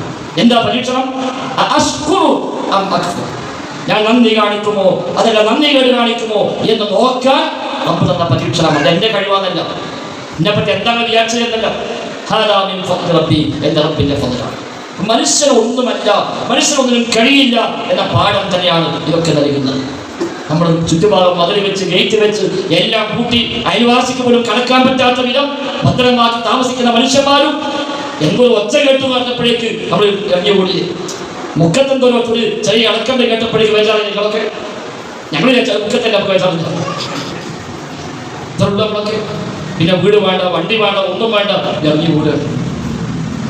എവിടെയോ ഒരു സൗണ്ട് കേട്ട് പറഞ്ഞപ്പോഴേക്ക് രാത്രി ഉറക്കം വരുന്നില്ല, പിന്നെ ഇറങ്ങി ഓടുക. നമ്മള് സാധാരണ ഇറങ്ങി ഓടുക അങ്ങനെ ഇല്ലല്ലോ. നമ്മളെ വാതിൽ കൂട്ടി പുറത്തിറങ്ങിയാലും പിന്നെ ഉന്തിയൊക്കെ കൂടിക്കുന്നത്. വാതിലൊക്കെ പൂട്ടി ഉഷാറായി ഇറങ്ങിയിട്ട് പിന്നെ ഒന്നുകൂടെ പോയി ഒന്ന് ഉന്തി വെക്കും. ശരിക്കും കൂടിയില്ലേ? കുട്ടികളെ ഉമ്മാക്ക് സമാധാനാവില്ല. ഞാൻ നോക്കട്ടെ സാവി എന്ന് കണ്ടാ ബേജാറാണ്. ഒന്നും ഉണ്ടായിട്ടൊന്നുമില്ല, പെരിയൊന്നുമില്ല, ഇപ്പൊ പൈസ ഇല്ല, പൈസ കൂടിപ്പയിലാണ്, പടമറിയില്ല, എന്നാലും നമുക്ക് ബേജാറാണ്. എന്താ നമ്മള് പുരട്ട് കൂടുകയാണ്. അതാ മനുഷ്യൻ വഴി ഒന്നുമല്ല, ദുർബലാവസ്ഥയാണ് മനുഷ്യൻ. എന്നിട്ടാണ് നമ്മളിങ്ങനെ വലിയ തുരുപ്പായിട്ട് ഉസാറായിട്ട് ഇങ്ങനെ വലിയ വീമ്പളിക്കുക. ഞാനൊക്കെ ആരാനിക്കറിയോ എന്ന് ചോദിക്കുക. ആരുമില്ല, നമ്മൾ ആരുമല്ല. അതാണ് വസ്തുത. നമ്മൾ തോന്നാണ് ഞാൻ ആരൊക്കെയാണ്. നമ്മുടെ കുടുംബത്തിന്റെ മഹിമ പറഞ്ഞു ഞങ്ങൾ മറ്റേ കുടുംബമാണ്, ആ തറവാടാണ്. നമ്മൾ വിചാരിച്ച മറക്കാതൊന്നുമില്ല, ഒന്നും ഞങ്ങൾക്ക് ഏറ്റവും വലിയ കുടുംബം ഖുറൈശി കുടുംബമാണ്. ആ ഖുറൈശി കുടുംബത്തിന് അള്ളാഹു റസൂൽ മക്കത്ത് നാട്ടിൽ വരും.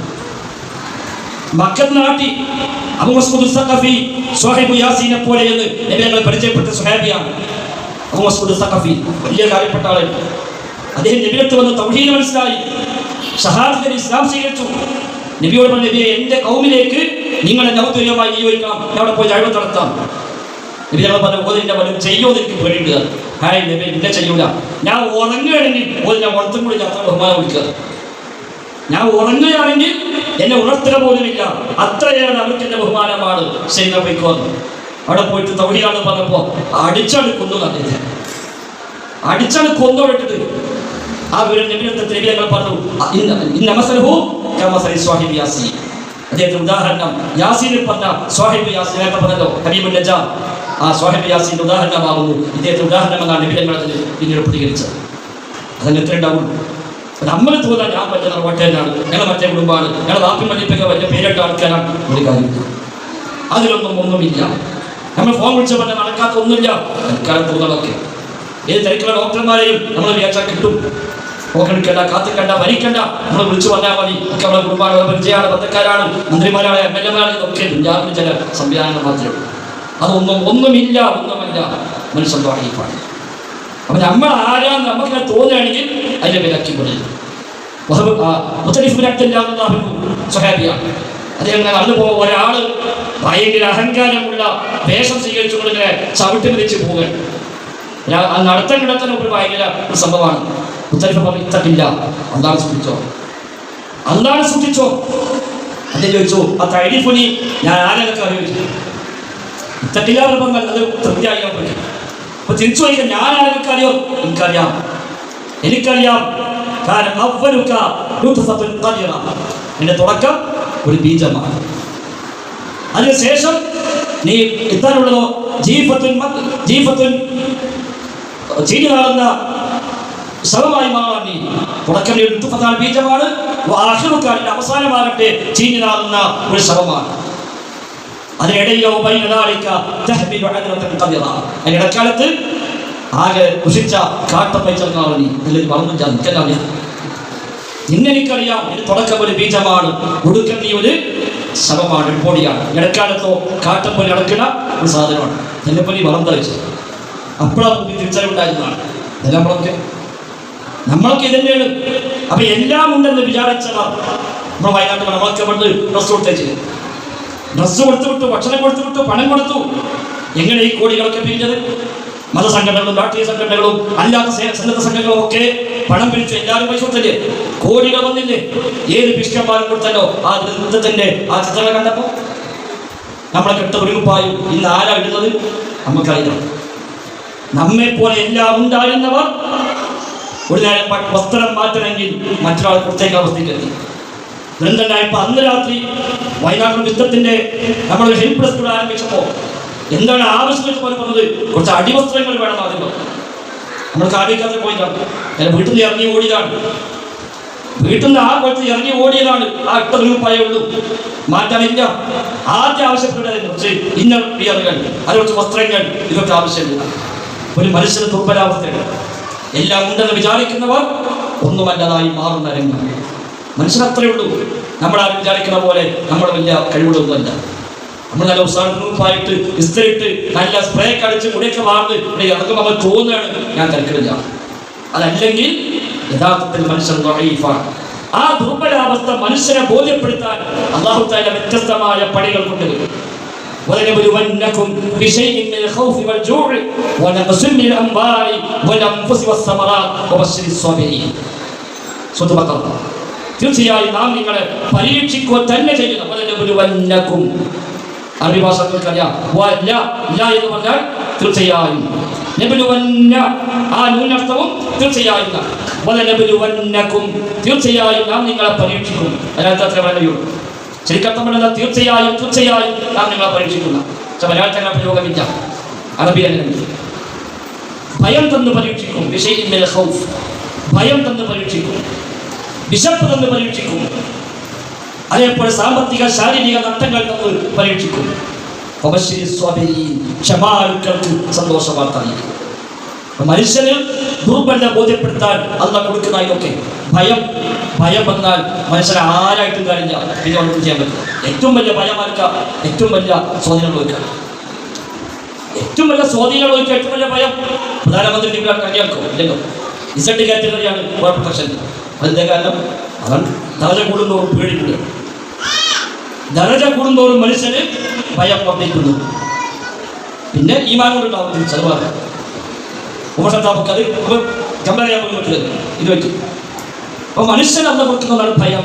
ഒന്നും വേണം, രാത്രി കിടന്നുറങ്ങുമ്പോൾ പുറത്തുനിന്ന് ഒച്ച കേട്ടു തോന്നിയാൽ പോലെ. ഒച്ച കേൾക്കേണ്ടത്, ഒച്ച കേട്ടു എന്നൊരു തോന്നല്, ജനലിനാരോ കുട്ടിയോ എന്നൊരു തോന്നല്, പിന്നെ അന്ന് ഓർക്കില്ല. പിന്നെ ഉറക്കില്ല. നമ്മൾ തെറ്റുണ്ട്, പൈസ ഉണ്ട്, ഫോണുണ്ട്, വിളിച്ച ആരും ഇപ്പൊക്കെ ശരി, പക്ഷെ ഉറക്കം വരുന്നില്ല. എന്തോ ഒരു സൗണ്ട് കേട്ടു, പിന്നെ ഉറക്കമില്ല. ഭയത്തിൽ നിന്ന് വല്ലതും നൽകി നാം നിങ്ങളെ പരീക്ഷിക്കും. വിശപ്പ് പരീക്ഷിച്ചു. പക്ഷെ നമ്മൾ അത്രയൊന്നും അനുഭവിക്കാത്തതായിരിക്കും നമ്മളൊക്കെ തലമുറ. വിശപ്പിന്റെ കാര്യം മുതിർന്ന പഴയ തലമുറകൾ അനുഭവിച്ച വിശപ്പിനെ പറ്റി പറയാറുണ്ട്. നമുക്കത് കഥകൾ മാത്രമാണ്. ഇഷ്ടമുള്ളതെല്ലാം വാങ്ങി തിന്നാൻ സൗകര്യമുള്ള ഈ ചുറ്റുപാടിൽ ജീവിക്കുന്ന നമ്മളൊക്കെ പക്ഷേ വിശപ്പ് കൊണ്ട് പറയാനല്ലാതെ പരീക്ഷണമായി ചിലപ്പോൾ അനുഭവപ്പെട്ടുണ്ടാവില്ല. അതും ദുരന്തങ്ങളിൽ മനുഷ്യന്മാർ അനുഭവിച്ചു. ഭക്ഷണ പൊടിക്ക് വേണ്ടി ക്യൂ നിൽക്കുന്ന മനുഷ്യന്മാർ, വരുമ്പോഴേക്ക് തട്ടിപ്പറിക്കുന്ന ആളുകളെ കഥകൾ കോവിഡിൽ കണ്ടു, പ്രളയത്തിൽ കണ്ടു, ഇവിടെയും കണ്ടു. നമ്മൾ മനുഷ്യൻ ദുർബലൻ. അതേപോലെ സാമ്പത്തിക നഷ്ടം, ശാരീരിക നഷ്ടം, അതേപോലെ കാർഷിക നഷ്ടം, ഇതെല്ലാം നൽകിക്കൊണ്ട് നാം നിങ്ങളെ പരീക്ഷിക്കുന്നു. റബ്ബ് സുബ്ഹാനഹു വ തആല പരീക്ഷിക്കും. രണ്ട് രൂപത്തെ ദുരിതം ഉണ്ടാവുക. ഒന്ന് അലാബാണ്, മറ്റൊന്ന് ബലാ ആണ്. ഒന്ന് ശിക്ഷയാണ്, മറ്റൊന്ന് പരീക്ഷണമാണ്. രണ്ട് വന്നാലും വിശ്വാസിക്ക് നേട്ടമാണ്. രണ്ട് വന്നാലും അലാബ് വന്നു വിചാരിക്കും, വിശ്വാസിക്ക് ലാഭമാണ്. അതിനകത്ത് പറയാൻ കഴിവെ തകർക്കാനായി വരും. പക്ഷെ അവർ മൈതാനിലേക്ക് എത്തുമ്പോൾ ആ നാട് ഒന്നാകെ ഭൂമിയിലേക്ക് നഷ്ടപ്പെടും. പക്ഷേ നിയ്യത്ത് പ്രകാരമാണ് ഉയർത്തിനെ ഏൽപ്പിക്കപ്പെടുന്നത്. ചിലക്ക് ഷഹീദിന്റെ കൂലി കിട്ടും. മണ്ണിടിഞ്ഞ് വീട് വലിച്ചാൽ ഷഹീദിന്റെ കൂലിയാണ്. ദുരന്തങ്ങളിൽ മരണപ്പെട്ടാൽ ഷഹീദിന്റെ കൂലിയാണ്. വിശ്വാസിക്കത് ലാഭമാണ്. ഏതാണ് ഞാൻ പോകണല്ലോ എൻ്റെ കാലക്കാലം നിൽക്കുക. അതുകൊണ്ട് ആ പോക്ക് ഷഹാദത്തോടു കൂടിയാണെങ്കിൽ അത് ലാഭമാണ്. എല്ലാ പാപങ്ങളും ആ പോയതിൽ അവന് പൊറുക്കും. കൂലി ഷഹീദിന്റെ പൊറുക്കും ഷഹീദിന്റെ ഭൗതികമായിട്ട് മയ്യത്ത് കുളിപ്പിക്കണം, കഫൻ ചെയ്യണം, നിസ്കരിക്കണം, ഒക്കെ ഉണ്ട്. ഷഹീദിനെ തല്ലല്ലോ, ഷഹീദിനെ മയ്യത്ത് കുളിപ്പിക്കാൻ പറ്റില്ല. ആ വിധി ഇവിടെ ഇല്ല. പക്ഷെ പ്രതിഫലം ഷഹീദിനെ, അല്ലാത്തവർക്കോ നഷ്ടവുമാണ്. അപ്പൊ നമ്മളെ സംബന്ധിച്ച് എന്തു സംഭവിച്ചാലും എൻ്റെ പരലോകം എനിക്ക് സുരക്ഷിതമാകണം. ദുരന്തങ്ങൾ ഉണ്ടാകാം, നമ്മുടെ മരണം എങ്ങനെ അള്ളാഹു നമുക്കറിയില്ല. നമുക്ക് അത്രയും പറയാം. നമ്മൾക്ക് റബ്ബ് എന്താ തീരുമാനിച്ചത് അള്ളാഹു എവിടെ വെച്ച് അവസാനിക്കുക, എപ്പോഴാണ് സംഭവിക്കുക ഒന്നും അറിയില്ല. പക്ഷെ എപ്പോഴെങ്കിലും അത് സംഭവിക്കും, അത് ഉറപ്പാണ്. മരണം സംഭവിക്കും, സംശയമില്ല.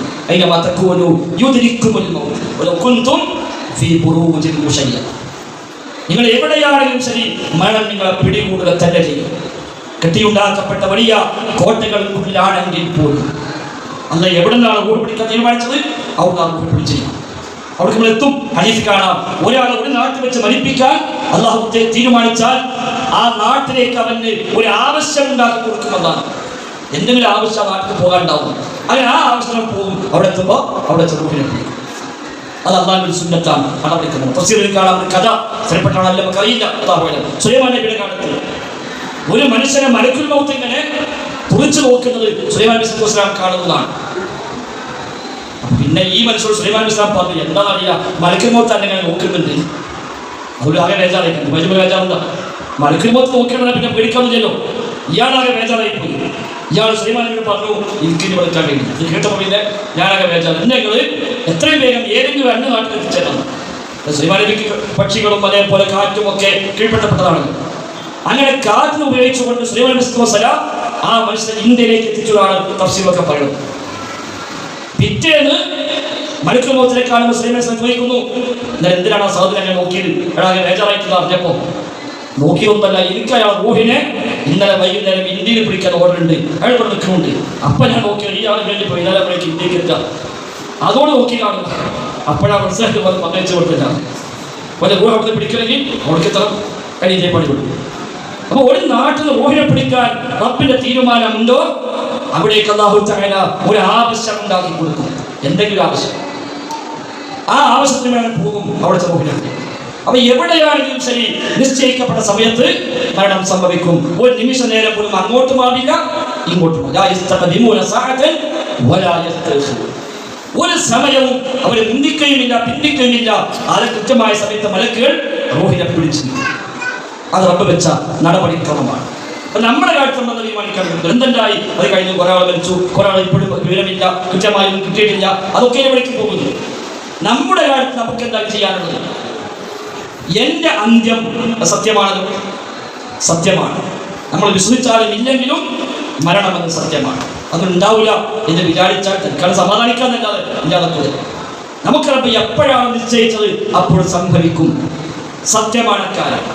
അത് എപ്പോഴും ആകാം എന്ന ബോധമാണ് ആദ്യം ഉണ്ടാകും. അടുത്ത കാലത്ത് ഉണ്ടാവില്ല എന്നല്ല. ചില മനുഷ്യന്മാരെ നോക്കും, വാപ്പാക്ക് 100 വയസ്സ്, വല്യപ്പ 110 വയസ്സാണ്, ഞങ്ങളുടെ കുടുംബത്തിൽ പൊതുവെ വയസ്സ് കൂടുതലാണ്, അതൊക്കെ കൊണ്ട് നമ്മൾ പറ്റിക്കരുത്. വാപ്പാൻ്റെ ആയുസ് വാപ്പാക്ക് ഉണ്ടാവും, മക്കളുടെ ആയുസ് മക്കൾക്ക് ഉണ്ടാവും.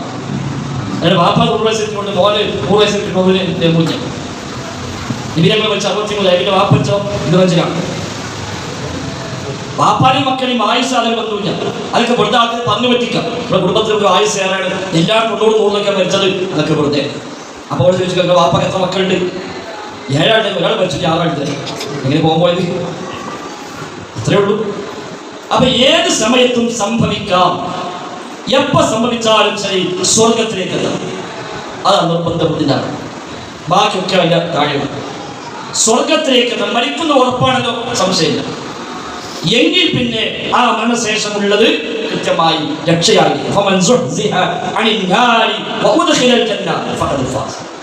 ആരാണോ നരകത്തിൽ അകറ്റപ്പെട്ട് സ്വർഗത്തിലേക്ക് പ്രവേശിപ്പിക്കപ്പെട്ടത് അവരാണ് വിജയിച്ചത്.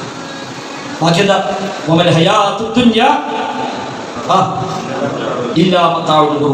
ഐഹിക ജീവിതം വഞ്ചനാ വിഭവമല്ലാതെ മറ്റൊന്നുമല്ല.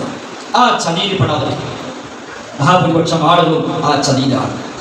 ദുനിയാവിന്റെ പച്ചപ്പ് സ്ഥാനമാനങ്ങൾ അങ്ങനെ ഓരോന്നിനെ പിന്നാലെ മനുഷ്യന്മാർ നഷ്ടപ്പെടുത്തിക്കൊണ്ടിരിക്കുക. പള്ളി കമ്മിറ്റിയിൽ വരെ സെക്രട്ടറിയായ മനുഷ്യന്മാർക്ക് ആരാധന സെക്രട്ടറി എന്താ എന്താ രാഷ്ട്രീയത്തിലാണെങ്കിൽ അഹങ്കരിക്കാൻ പാകണ്ടില്ല. അള്ളാന്റെ പള്ളി കൊണ്ടെടുക്കാൻ നമ്മളെ ഏൽപ്പിച്ച അലഹമില്ല, അതൊരു ഭാഗ്യം വിചാരിക്കാന്നല്ലാതെ അത് കിബിളായി കണ്ടാലോ, ദൈവ സംഘടനയിൽ ഒരു ഭാരവാഹിത്വം കിട്ടിയാൽ അത് കിബിളായി കണ്ടാലോ ഓരക്കളം വരെ പോയത്തേക്കാൻ ബാധകമുള്ളത്. ഇത് അള്ളാന്റെ രീതിയിൽ സേവനം ചെയ്യാൻ കിട്ടിയ അവസരം അത് ആളുകൾക്ക് മുതലാക്കിയതല്ലാതെ. അതുകൊണ്ട് സഹോദരങ്ങളെ, ആയുസ് കുറച്ചേ ഉള്ളൂ, എപ്പോഴും അവസാനിക്കാം. കിട്ടിയ അത്ര ഇനി കിട്ടുമോ അള്ളാഹു അറിയില്ല. അതുകൊണ്ട് കിട്ടുന്ന ഓരോ നിമിഷവും എന്റെ സ്വർഗം ഉറപ്പുവരുത്താൻ എനിക്ക് എന്ത് ചെയ്യാൻ പറ്റും? അതാണ് എപ്പോൾ പോയി വന്നാലും ശരി സന്തോഷത്തോടെ പോകാൻ പറ്റും. അത് എങ്ങനെ പോയാലും ചിലപ്പോൾ വിരിപ്പ് കണ്ട് വലിക്കും, ചിലപ്പോൾ യാത്രാമധ്യം വലിക്കും, ചിലപ്പോൾ എവിടെയെങ്കിലും വെച്ച് വലിക്കും. റബ്ബ് എന്താ തീരുമാനിച്ചത് അത് സംഭവിക്കും. ആത്മാർത്ഥമായി ഷഹാദത്ത് ആഗ്രഹിച്ചാൽ, ആത്മാർത്ഥമായി ഷഹീദാവാൻ ആഗ്രഹിച്ചാൽ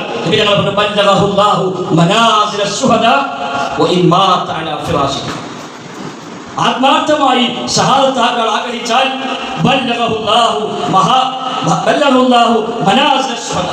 ശുഹദാക്കളുടെ സ്ഥാനം അല്ലാഹു തആല അവിടെ നൽകും. അവനെ വിരിപ്പ് കിടന്ന് മരിച്ചാലും ശരി, അവനെ വിരിപ്പ് കിടന്ന് സാധാരണ മരണം മരിച്ചു, എന്നാലും ഷഹീദിന്റെ സ്ഥാനമുണ്ട് ആത്മാർത്ഥമായി ഷഹീദാവാൻ ആഗ്രഹിച്ചാൽ. അപ്പോൾ നമുക്ക് ആ തൗഫീഖ് പ്രദാനം ചെയ്യുവാണ്. അവിടെ സ്വർഗത്തിലേക്ക് എത്തണം. അതാവണം നമ്മുടെ അജണ്ട. നബി ഞങ്ങൾ പറഞ്ഞല്ലോ,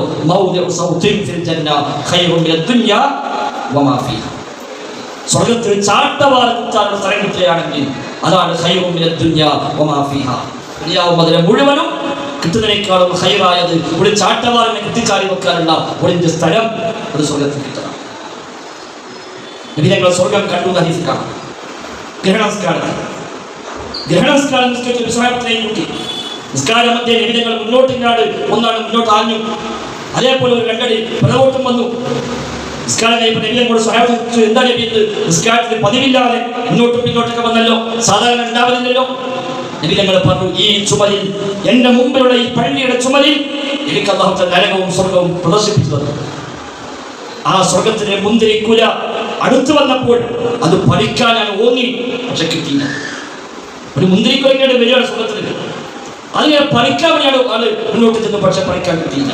അതെങ്ങാനും കിട്ടിയിരുന്നുവെങ്കിൽ, ആ മുന്തിരിക്കുല എനിക്ക് ദുനിയാവിലേക്ക് പറിക്കാൻ കിട്ടിയിരുന്നുവെങ്കിൽ ദുനിയാവ് എത്ര കാലം ബാക്കിയുണ്ടോ അത്രയും കാലം നിങ്ങൾക്ക് എല്ലാവർക്കും ഭക്ഷണമായി അത് മതിയാകുമായിരുന്നു. സുബ്ഹാനല്ലാഹ്. കണ്ടോ, സ്വർഗത്തിലെ ഒരു മുന്തിരിക്കുല ദുനിയാവിലേക്ക് കിട്ടിയാൽ പിന്നെ ഖിയാമത്ത് വരെ വേറാർക്കും ഒരു ഭക്ഷണം വേണ്ട, അത് മതി, എല്ലാവർക്കും ഭക്ഷണം. അതാ സ്വർഗം. ആ സ്വർഗമാണ് നമ്മൾ ആഗ്രഹിക്കുന്നത്. അതിനുവേണ്ടി നമ്മൾ പണിയെടുക്കുന്നത്, അതിനുവേണ്ടി നമ്മൾ പ്രാർത്ഥിക്കുന്നത്. അത് നഷ്ടപ്പെട്ടുകൂടാ. ദുനിയാവിലെ ചെറിയ ചെറിയ ചെറിയ സൗകര്യങ്ങൾക്ക് വേണ്ടി, ചെറിയ സൗകര്യങ്ങൾക്ക് വേണ്ടി, ചെറിയ അജണ്ടകൾക്ക് വേണ്ടിയാണ് സ്വർഗം നഷ്ടപ്പെട്ടത്. തൗഹീദ് സ്വീകരിക്കാൻ എന്താ തടസ്സം? മഹല്ല പറ്റിക്കുകയാണ്, പാപ്പ അങ്ങനെയാണ്, കുടുംബം അങ്ങനെയാണ്, ഇനി മരിച്ചാൽ എന്താ കാട്ടുക, മോളെ കെട്ടിക്കാൻ എന്താ ചെയ്യുക, അതുകൊണ്ട് അതൊക്കെ തൗഹീദിക്കില്ല. എത്ര വലിയ പോയതൊക്കെ എല്ലാം അറിയാം. പക്ഷേ ആകെ തടസ്സം മോളെ കെട്ടിക്കാനുണ്ട്. അവൻ നിക്കാഹൊക്കെ പ്രശ്നമാകും, അതുകൊണ്ടാണ് ഞാൻ പഠിക്കാൻ നിൽക്കുന്നത്. ആ മോളെ കെട്ടിക്കുന്നത് വളരെ ഉറപ്പുള്ളൂ. ആ മോള് നാളെ മരിച്ചാൽ ഈ തൗഹീദ് ഒഴിവാക്കി കൊടുത്തായി. അല്ലാഹു സുബ്ഹാനഹു വ തആല നമ്മുടെ മകൾക്ക് എന്നാണ് വിവാഹം ഒപ്പം തീരുമാനിച്ചത് അത് നടക്കും. ആര് മുടക്കിയാലും അത് കൊടുക്കില്ല. ഇനി എല്ലാവരും കൂടി പരിശ്രമിച്ചാൽ അതിന്റെ 6 മാസം മുമ്പോടെ കെട്ടിക്കാൻ കഴിയുമോ? അല്ല കണക്കാക്കിയതിന് 6 മാസം മുമ്പേ കെട്ടിച്ചിട്ടേ കാര്യം മഹല്ലിൽ മറ്റൊക്കെ പണി ഏറ്റെടുത്തപ്പോ അള്ളാഹ് തീരുമാനം കണ്ടു പൊളിഞ്ഞു എന്നുണ്ടാവും? ഉണ്ടാവില്ല. എന്താ വിശ്വാസാർത്ഥം? ഇതിനർത്ഥം സംശയം എന്റെ കല്യാണമൊക്കെ മുടക്കുകയാണ്, അത് ആരോ മുടക്കുകയാണ്. ചില അങ്ങാടിയൊക്കെ കാണാൻ പോകുന്നത് കല്യാണം മുടക്കിയുള്ള ശ്രദ്ധയ്ക്ക് ആർക്കാ മുടക്കാൻ പറ്റും? കഥാകഥ വിശ്വസിക്കുന്ന മനുഷ്യന് അങ്ങനെ വല്ലതും ഉണ്ടോ? ഇനി ഒറ്റ മുടക്കിയേൽക്കുക, അത് മുടക്കുക അല്ല ഏൽപ്പിച്ചതാ പോലെ ഉയർച്ചാൽ പോലെ. നമ്മൾ ഓർക്കുക, പഠിച്ച എൻ്റെ മോക്ക് സ്വാലിഹായ ഒരു ഭർത്താവിനെ കൊടുക്കണേ. ഒരുത്തം പെണ്ണുകാണാൻ വരികയാണ്, സ്വാലിഹല്ല. അപ്പൊ അല്ല അയൽവാസിനെ ഏൽപ്പിച്ചത് മുടക്കിക്കളയും. ഇത്രയുള്ളൂ. ഇടപെട്ടത് മുടക്കി. അത് നമ്മളെ ദ്വാന്റെ ഉത്തരാണ്. നമ്മൾ ദ്വാന സ്വാലിഹായ ഭർത്താവിനെ കൊടുക്കാൻ ഇവന്റെ കൂടെ ജീവിച്ചാൽ നമ്മുടെ മകൾക്ക് സ്വർഗം നഷ്ടപ്പെടും, നമ്മുടെ മകളെ ഈമാൻ നഷ്ടപ്പെടും, നമ്മുടെ മകൾ കുഫറിലേക്ക് പോകും, ഖുറാഫാത്തിലേക്ക് പോകും, ഹറാമിലേക്ക് പോകും. അതുകൊണ്ട് ഈ ദുആക്ക് ഉത്തരം അല്ലാഹു ഓനേൽപ്പിച്ചു. ആ ബന്ധം ഓനെ പറ്റില്ല.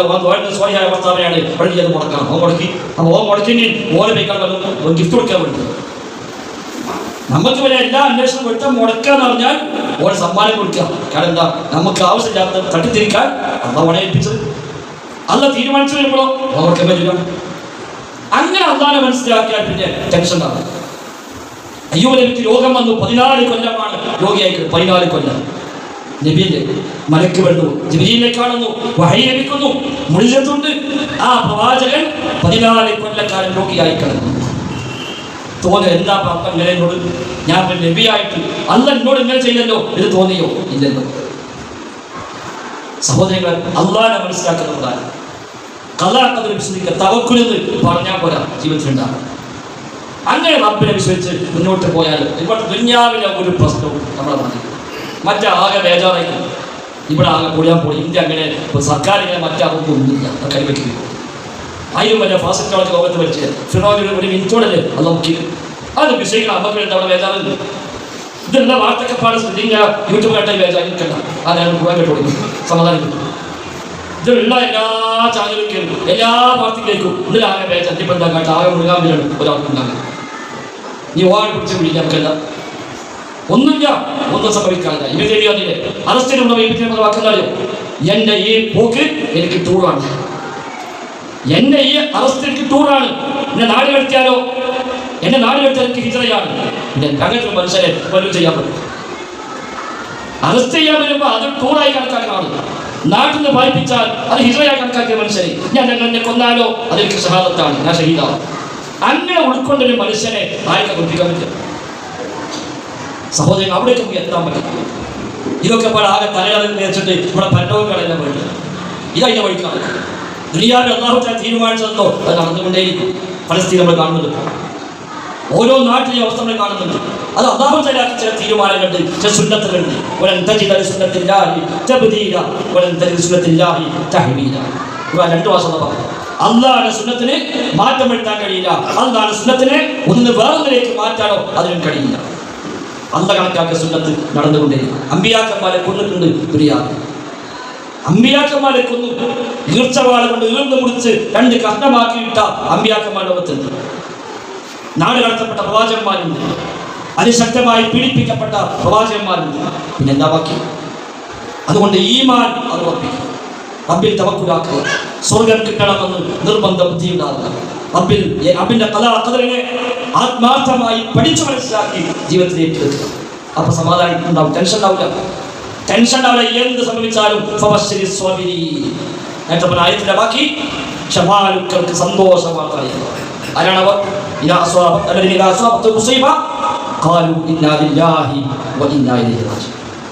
അത് കേവലം പറച്ചിലല്ല. അവർക്ക് എന്തൊരു മുസീബത്ത് ബാധിച്ചാലും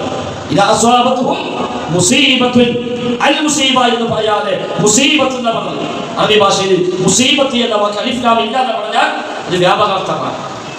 എന്തൊരു മുസീബത്ത് ബാധിച്ചാലും മുസീബത്തുൻ എതിരെയായി പറയുന്നു. ഏത് മുസീബത്ത് ബാധിച്ചാലും ഖാലു ഇന്നാ ലില്ലാഹി വ ഇന്നാ ഇലൈഹി റാജിഊൻ. അവർ പറയുന്നു നമ്മളൊക്കെ അല്ലാഹുവിനവരാണ്, ആ റബ്ബിലേക്ക് മടങ്ങുന്നവരാണ്. അത് ലഭിക്കുന്ന സമാധാനം സഹോദരങ്ങളെ വേറെ ഉണ്ടാകും. എന്ത് വന്നാലും അലല്ലാഹ് അൽഹംദുലില്ലാഹ് ഒക്കെ അല്ലാഹുവിൻ്റെതാണ്, പടച്ചോനിലേക്ക് പോകാനുള്ളതാണ് എന്ന് സമാധാനപ്പെടാൻ നമുക്ക് എങ്ങനെ മറ്റാർക്കാൻ പറ്റാം? തൗഹീദുള്ളവനല്ലാതെ സുന്നത്തുള്ളവനല്ലാതെ വേറെ ആർക്കാ സമാധാനം കിട്ടുക? ശിർക്കിൽ അഹ്ലുകാർ കാണുന്ന എല്ലായിടത്തും പോയി യാളം മൂടി അവിടെല്ലാം പോയി പ്രാർത്ഥിച്ച് അവിടെല്ലാം പോയി സങ്കടം പറഞ്ഞ് അവർക്ക് സഹായിക്കുന്ന വിശ്വസിച്ച് നടക്കുന്ന മനുഷ്യന്മാർക്ക് ഈ സമാധാനം ഉണ്ടാവില്ല.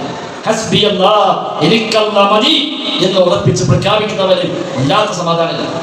എന്തു സംഭവിച്ചാലും അൽഹംദുലില്ലാഹ് അൽഹംദുലില്ലാഹ്. ഒരു പരിക്ക് വന്നാൽ, ഒരു നഷ്ടം വന്നാൽ അൽഹംദുലില്ലാഹ്, നഷ്ടമില്ല. വിശ്വാസത്തിന് ലാഭമേ ഉള്ളൂ, നഷ്ടമില്ല. രോഗം വന്നാൽ ലാഭമാണ്, ബുദ്ധിമുട്ട് വന്നാൽ ലാഭമാണ്, പരീക്ഷണം വന്നാൽ ലാഭമാണ്, നഷ്ടമല്ല. ഹദീസിൽ കാണാം, ഒരു മനുഷ്യൻ അല്ലാഹു തആല സ്വർഗ്ഗം കൊടുക്കാൻ തീരുമാനിക്കുന്നു. അമൽ കൊണ്ട് അവൻ സ്വർഗ്ഗത്തിലേക്ക് എത്താൻ യോഗ്യനല്ല. അമൽ കൊണ്ട് സ്വർഗ്ഗത്തിലേക്ക് എത്താൻ യോഗ്യനല്ല എങ്കിൽ അവന്റെ സമ്പത്തിലോ അവന്റെ സന്താനങ്ങളിലോ സ്വന്തത്തിലോ അല്ലാഹു തആല പരീക്ഷണം നൽകും. അതിനവൻ ക്ഷണിക്കും, അതിനവൻ കൂലി കൊടുക്കും. ആ കൂലി കൂടി ചേർത്ത് വെക്കുമ്പോൾ അവൻ സ്വർഗ്ഗാവകാശിയായി. ഒരുപക്ഷെ നമുക്കൊരു പരീക്ഷണം വന്നത്, മക്കൾക്കൊരു പരീക്ഷണം വന്നത്, സാമ്പത്തിക ബുദ്ധിമുട്ട് വന്നത്, ബിസിനസ് തകർന്നടിഞ്ഞത് നമുക്ക് സ്വർഗം തരാൻ അല്ല വെച്ച വഴിയായിരിക്കും. അങ്ങനെ വിചാരിച്ചാൽ എല്ലാം ലാഭമല്ല. അജബൻ ലി അംരിൽ മുഅ്മിൻ, മുഅ്മിന്റെ കാര്യം വല്ലാത്ത അത്ഭുതമാണ്. ചില മനുഷ്യന്മാർ എന്താ ചെയ്യാ, നമുക്കൊന്നും സഹിക്കില്ല. സഹിക്കൽ എന്താ? ലാഭമാണോ നഷ്ടമാണോ? സഹിക്കൽ നഷ്ടല്ല.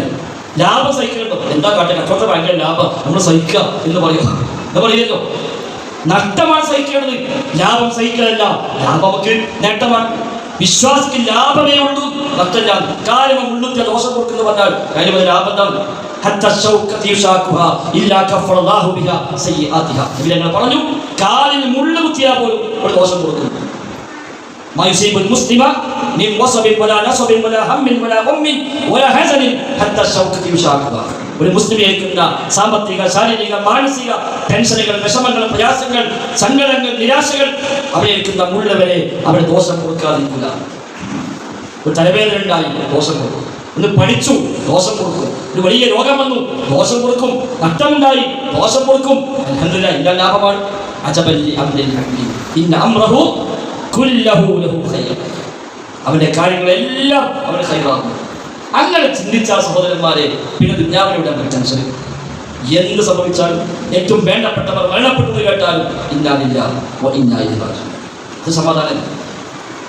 അതിന് അറ്റാക്കായി മരിക്കൂല. പിന്നെ ഇത്രയും കാലം അധ്വാനിച്ചതാക്കി മുഴുവൻ തകർന്നടിഞ്ഞു എന്നൊരു ഫോൺ കോൾ വന്നാലും അൽഹംദുലില്ലാഹ് സാരമില്ല, അപ്പൊ അതിന് ഖൈർ ഉദ്ദേശിച്ചതാണ്. അങ്ങനെ വിചാരിച്ചൊരു മനുഷ്യന് കിട്ടുന്ന സമാധാനം കുറച്ചുണ്ട്. അപ്പൊ അഹങ്കാരം ഉണ്ടാവില്ല, പൊങ്ങച്ചുണ്ടാവില്ല, അപ്പൊ വിനയം ഉണ്ടാവും, താഴ്മ ഉണ്ടാവും. അതവിടെ പഠിച്ചെടുക്കണം. സഹോദരൻ സുഹൃത്തും കൂടെ സംസാരിച്ചിരിക്കുമ്പോഴാണ് വിളക്ക് കേട്ടത്. വിളക്ക് കേട്ടു കെട്ടപ്പോൾ ഉമർത്താവ് കത്തിക്കാട്ട് അയാൾക്ക് പണി ഞാൻ കത്തിച്ചോളാം. ഉമർത്താവ് പണി ഞാൻ കത്തിക്കാം. ഖലീഫന് ഉമർത്താവ് പോയി എണ്ണ ഒഴിച്ച് കത്തിച്ചു. കത്തിച്ചു മാത്രമേ വാക്കുണ്ട്, കും തുവാന ഉമർ വജലസ്തുവാന ഉമർ. എഴുന്നേറ്റ് പോയാൽ ഞാൻ ഉമറാണ്, കത്തിച്ചോണ്ട് ഇരുന്നപ്പോൾ ഉമറിലുണ്ട്. ഞാൻ കത്തിച്ചോണ്ട് ഉമർന്നതായിട്ടൊന്നുമില്ല. ആ ലെവലിലേക്ക് എത്തണമെങ്കിൽ തിരിച്ചറിവുണ്ട്. ദുന്യാവിനല്ല നമ്മുടെ പ്രാധാന്യം വരുന്നത്. ദുന്യാവിന് പഠിത്തം പരീക്ഷകൾ വരും, ശിക്ഷകൾ വരും, ചിലപ്പോൾ നേട്ടങ്ങൾ വരും. എല്ലാം മാറി മാറി മാറി വന്നുകൊണ്ടേയിരിക്കും. ആരോഗ്യമുള്ളവന് ആരോഗ്യമില്ലാതാവും, സമ്പത്തുള്ളവന് സമ്പത്തില്ലാതാവും. അത് മാറി മാറി വരും. അങ്ങനെ തന്നെയാണ്. അൽമാലു ദില്ലുൻ സാഇൽ. സമ്പത്ത് നീങ്ങിക്കൊണ്ടിരിക്കുന്ന നെഴലാണ്. നെഴലിന്റെ പ്രത്യേകത എന്താ? നെഴലൊരു സ്ഥലത്തും ഒരു നിമിഷം പോലും നിൽക്കുക. നെഴല് രാവിലെ തുടങ്ങുമ്പോൾ വലിയ നെഴലുണ്ടാവും. അത് ദിശയും മാറും, വലിപ്പവും മാറും. ഉച്ചയാകുമ്പോഴേക്കും ചെറുതായി ചെറുതായി ചെറുതായി വന്ന് നെഴലില്ലാതാവും. ഉച്ചയ്ക്ക് ശേഷം നേരെ അപ്പുറത്തേക്ക് കിഴക്കോട്ട് നെഴല് മറിയും, അത് വീണ്ടും വലുതാവും. സമ്പത്ത് നീങ്ങിക്കൊണ്ടിരിക്കുന്ന നെഴലാകുന്നതാണ്. ഒരാൾക്ക് സ്ഥിരമായി നിൽക്കുക. വലിയ വല്ല പൈസക്കാര് പൈസ ഉണ്ടാവും, ഒരു രണ്ട് വാപ്പല അപ്പുറത്തേക്കാണ് ഒന്നുണ്ടാവും. ഒന്നുമില്ലാത്തവരും കലാകല അങ്ങനെ പോകും. ഇല്ല, ഒരു ഉണ്ടാവും. എന്തൊക്കെ ഉണ്ടായാലും ദുനിയാവിലൊന്നുമല്ല. ഇബ്നു ഹജർ അസ്ഖലാനി റഹിമഹുല്ലാഹ് ഇവിടെ പ്രോത്സാഹിപ്പിക്കാൻ സ്വഹീഹ് ബുഖാരിക്ക് വിശ്വവിഖ്യാതമായ വ്യാഖ്യാനം എഴുതിയ പ്രഗത്ഭനായ പണ്ഡിതൻ ഇബ്നു ഹജർ അൽ അസ്ഖലാനി 852-ലാണ് അദ്ദേഹം വഫാത്തായത്. വലിയ സമ്പന്നനായിട്ട് നല്ല സൗകര്യമുള്ള നല്ല സാമ്പത്തിക ശേഷിയുള്ള ആളായിട്ട് ഇബ്നു ഹജർ അസ്ഖലാനി. അദ്ദേഹം എപ്പോഴും സഞ്ചരിക്കല് കുതിരപ്പുറത്താണ്. നല്ല വേഷം ധരിച്ച് നല്ല ഉഷാറായിട്ട് കുതിരപ്പുറത്താണ് അദ്ദേഹം സഞ്ചരിക്കുന്നത്. അദ്ദേഹം അങ്ങനെ പോകുമ്പോഴാണ് വഴിയിൽ യഹൂദിയായ മനുഷ്യൻ ഒരു എണ്ണ തേങ്ങക്ക് ആട്ടി എണ്ണ എടുക്കുന്ന ഒരു ജോലിക്കാരനാണ്. അപ്പൊ ആകെ മുഷിന്റെ വശം, മേലാകെ എണ്ണന്റെ എല്ലാ അഴുക്കും അതിന്റെ സ്മെല്ലും ഒക്കെ ഉണ്ട്. അങ്ങനത്തെ ഒരാൾ വഴി വെച്ച് കാണാൻ നമസ്കാരം കടന്നു പോകുമ്പോൾ അദ്ദേഹം നിർത്തിച്ചു. എന്നിട്ട് പറഞ്ഞു, നിങ്ങൾ നബി പറഞ്ഞിട്ടുണ്ടല്ലോ, ദുനിയാവ് മുഅ്മിന് ജയിലാണ്, കാഫിറിന് നരകമാണ്. കാഫിറിന് സ്വർഗമാണ്, വിശ്വാസിക്ക് ജയിലാണ്. നബി പറഞ്ഞില്ലേ, ചെങ്കള് കണ്ട എത്ര ഉത്സാഹം ഞാൻ കണ്ട ഇപ്പോഴത്തെ. ഇപ്പൊ നിങ്ങൾ നബി പറഞ്ഞ എന്താ അർത്ഥം വെച്ചാൽ, നബി പറഞ്ഞ വിശ്വാസിക്ക് മുഅ്മിന്റെ ജയിലാണ്, കാഫിറിന്റെ സ്വർഗവുമാണ്. നിങ്ങൾ കണ്ട് ഞാൻ കാഫിറാണ്, എന്റെ അവസ്ഥ ഈ കോലത്തിലാണ്. നിങ്ങളോ ഇത്ര വലിയ സുഭിക്ഷതയുമാണ്. അപ്പൊ ഈ ഹദീസ് ശരിയല്ലല്ലോ എന്നാണ് നമസ്കാരം പറഞ്ഞു. എന്തൊക്കെ ദുനിയാവിൽ അനുഭവിച്ചാലും ശരി, പരലോകവുമായി കമ്പയർ ചെയ്താൽ ഒരു ജയിലിൽ കിട്ടുന്ന ആനുകൂല്യം മാത്രമേ ഇതുള്ളൂ. ദുനിയാവിൽ എത്ര വിഷമിച്ചാലും പ്രയാസപ്പെട്ടാലും ശരി, നരകവുമായി കമ്പയർ ചെയ്യുമ്പോൾ നീ അനുഭവിക്കുന്നതൊക്കെ സ്വർഗതുല്യമാണ്. നിന്റെ ഈ ജീവിതം സ്വർഗമാണ് യഥാർത്ഥ നരകവുമായി കമ്പയർ ചെയ്താൽ. ഞാൻ ഇപ്പം അനുഭവിക്കുന്നത് ജയിലിൽ കിടക്കുന്ന ആൾക്കിട്ട് ചെറിയ ആനുകൂല്യം ഉണ്ടാവും, അത്രയേ ഉള്ളതൊക്കെ. ആ മനുഷ്യൻ അവിടെ ഇസ്ലാം സ്വീകരിക്കും. സഹോദരങ്ങളെ, ദുനിയാവിന്റെ സുഖങ്ങളും നേട്ടങ്ങളും ഒരു വലിയ കാര്യമായി എടുക്കേണ്ടതില്ല. അത് എവിടെ നിൽക്കൂല. ഉള്ളവൻ ഇല്ലാതാകും, ഇല്ലാത്തവർക്കുണ്ടാവും. മാറിക്കൊണ്ടേയിരിക്കും. എന്നും സമാധാനമായി, എന്നും സ്വസ്ഥമായി, യാതൊരു ടെൻഷനില്ലാതെ നമുക്ക് ആരാക്കണം ജീവിച്ചു പോകണമെന്ന് വിചാരിച്ചാൽ അതിനുള്ള ലോകമല്ല ദുനിയാവ്. നമ്മൾ ആഗ്രഹപ്പെടാണ്, ഒരു അസുഖം വരാൻ പാടില്ല, ഒരു പ്രശ്നം വരാൻ പാടില്ല, എല്ലാം നല്ല റാഹത്തിൽ ജീവിച്ചു പോകണം. ഇതെല്ലാം നമ്മുടെ ആഗ്രഹം. നടക്കില്ല. അത് നടക്കുന്ന ലോകമുണ്ട്, അതാണ് സ്വർഗം. അവിടെ സന്തോഷമേ ഉള്ളൂ, വിഷമങ്ങളില്ല. നരകത്തിന് വിഷമമേ ഉള്ളൂ, സന്തോഷമില്ല. ദുനിയാവിൽ രണ്ടുമുണ്ടാവും. ദുനിയാവ് നൽകുകയും തടയുകയും ചെയ്യുന്ന. ഇവിടെ സുഖം ഉണ്ടാവും, ദുഃഖം ഉണ്ടാവും. സന്തോഷം ഉണ്ടാവും, സന്താപം ഉണ്ടാവും. ഇവിടെ മാറി മാറി മാറി അതാണ് അള്ളാഹു വെച്ച വ്യവസ്ഥ. നരകത്തിലാണോ പ്രയാസം മാത്രമേ ഉള്ളൂ, അള്ളാഹു കാത്തുരക്ഷിക്കണം. സ്വർഗത്തിലാണോ സന്തോഷം മാത്രമേ ഉള്ളൂ. അവിടെ സന്തോഷം മാത്രമാകണം, ഒരു വിഷമുണ്ടാകാൻ പാടില്ല എന്ന് ആത്മാർത്ഥമായി ചിന്തിക്കുന്നുണ്ടോ എങ്കിൽ ആ ലോകത്ത് എത്തിപ്പെടാൻ ആഗ്രഹിക്കും. ഇവിടെ നിന്നുകൊണ്ട് എല്ലാം സുഖാന്വേഷണം നടക്കില്ല, ഉണ്ടാവില്ല. നമ്മൾ വിചാരിക്കില്ല മക്കൾ ഇപ്പോൾ പോകുമ്പോൾ ഒരാൾ പോയി ഓരൊക്കെ ഒരു കോളേജിൽ ആയി കിട്ടാൻ നമ്മളെല്ലാ പ്രശ്നവും ചെയ്യും. ഇവിടെ എവിടെ പോയി കുറച്ച് പൈസ ആകുമ്പോഴേക്കാണ് വേറെ പ്രശ്നം വരും. അതൊക്കെ കഴിഞ്ഞ് വീടൊക്കെ ആകുമ്പോഴേക്കാണ് വാപ്പാൻ സുഖമില്ല, അപ്പോഴേക്കും ഉമ്മാക്ക് സുഖമില്ല. അത് കഴിയുമ്പോൾ നമുക്കൊരു അസുഖങ്ങൾ ഇത് മാറി മാറി വന്നുകൊണ്ടേ എല്ലാ പ്രശ്നവും തീർന്ന് ഒരു ടെൻഷനും ഇല്ലാത്ത ആരെ ലോകത്ത് ഉണ്ടാവില്ല. ദുനിയാവ് അങ്ങനെയാണ്. അവിടെ ദുനിയാവിൽ എനിക്ക് ടെൻഷൻ ഇല്ലാതെ ആരെന്ന് വിചാരിച്ചാൽ അത് നടക്കില്ല. അതിന് ഏക പരിഹാരം ഈമാൻ മാത്രം. അപ്പൊ ഈ പ്രശ്നങ്ങൾ എന്നെ ബാധിക്കാതെ സ്വർഗത്തിലേക്ക് എത്താൻ ആഗ്രഹിക്കുക. എപ്പോ മരിച്ചാലും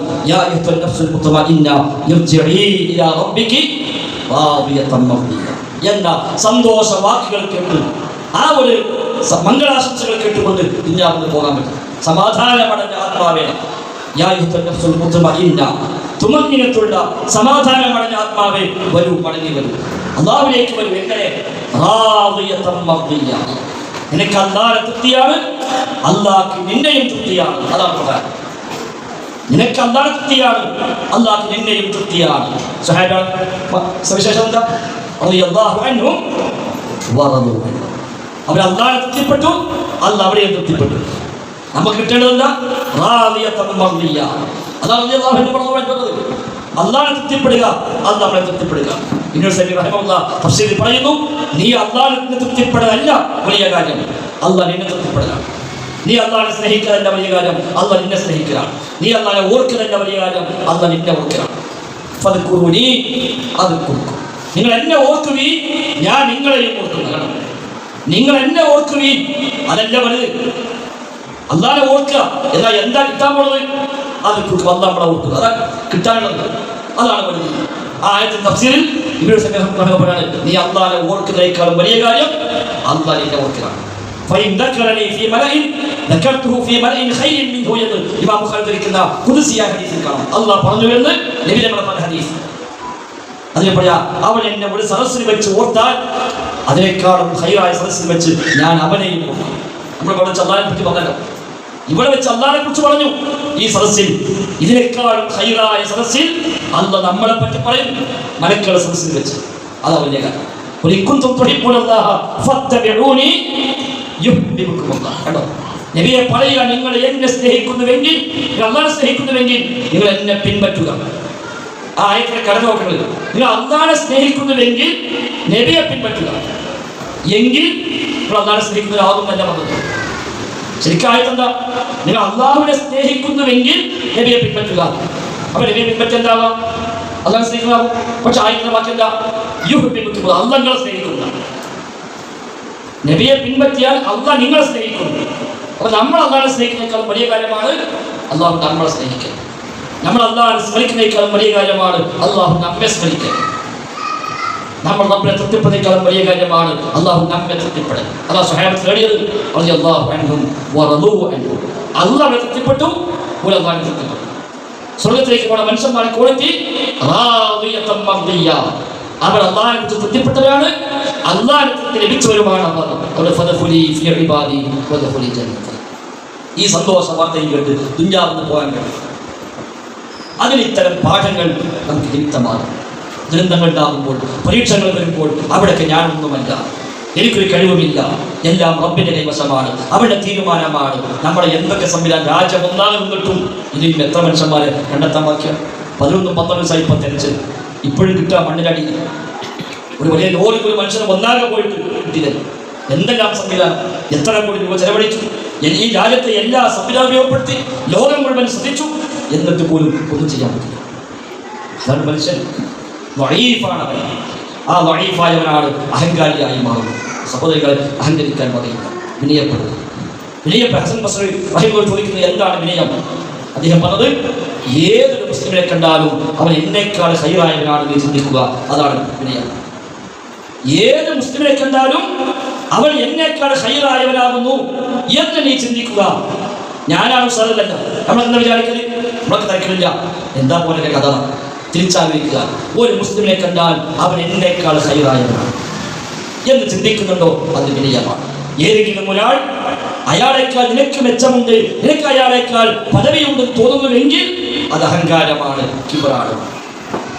സഹോദരങ്ങൾ വിനയാനിതരായി മാറുക, അവർക്കാണ് സ്വർഗ്ഗം.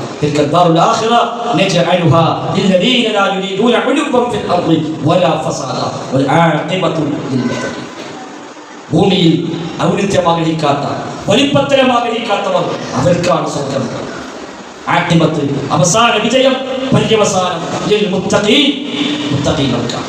മുത്തഖിയായി മാറുക, തൗഹീദ് മുറുകെ പിടിക്കുക, ശിർക്കിന്റെയും കുഫ്രിന്റെയും ഒരു അംശം പോലും വരുന്നില്ല എന്ന് ഉറപ്പുവരുത്തുക, അല്ലാഹുവിലേക്ക് കൂടുതൽ ഖേദിച്ചു മടങ്ങുക, അവനേക്ക് മനസ്സ് തിരിക്കുക, അവനെ തൃപ്തിപ്പെട്ടവരായി ജീവിക്കാൻ പരിശ്രമിക്കുക. അല്ലാഹുവിന്റെ തൗഫീഖ് പ്രദാനം ചെയ്യുമാറാകട്ടെ. അല്ലാഹുമ്മ റബ്ബനാ ആതിനാ ഫിദ് ദുനിയാ ഹസന വഫിൽ ആഖിറതി ഹസന വഖിനാ അദാബന്നാർ. ആമീൻ ബിറഹ്മതിക യാ അർഹമർ റഹീമീൻ.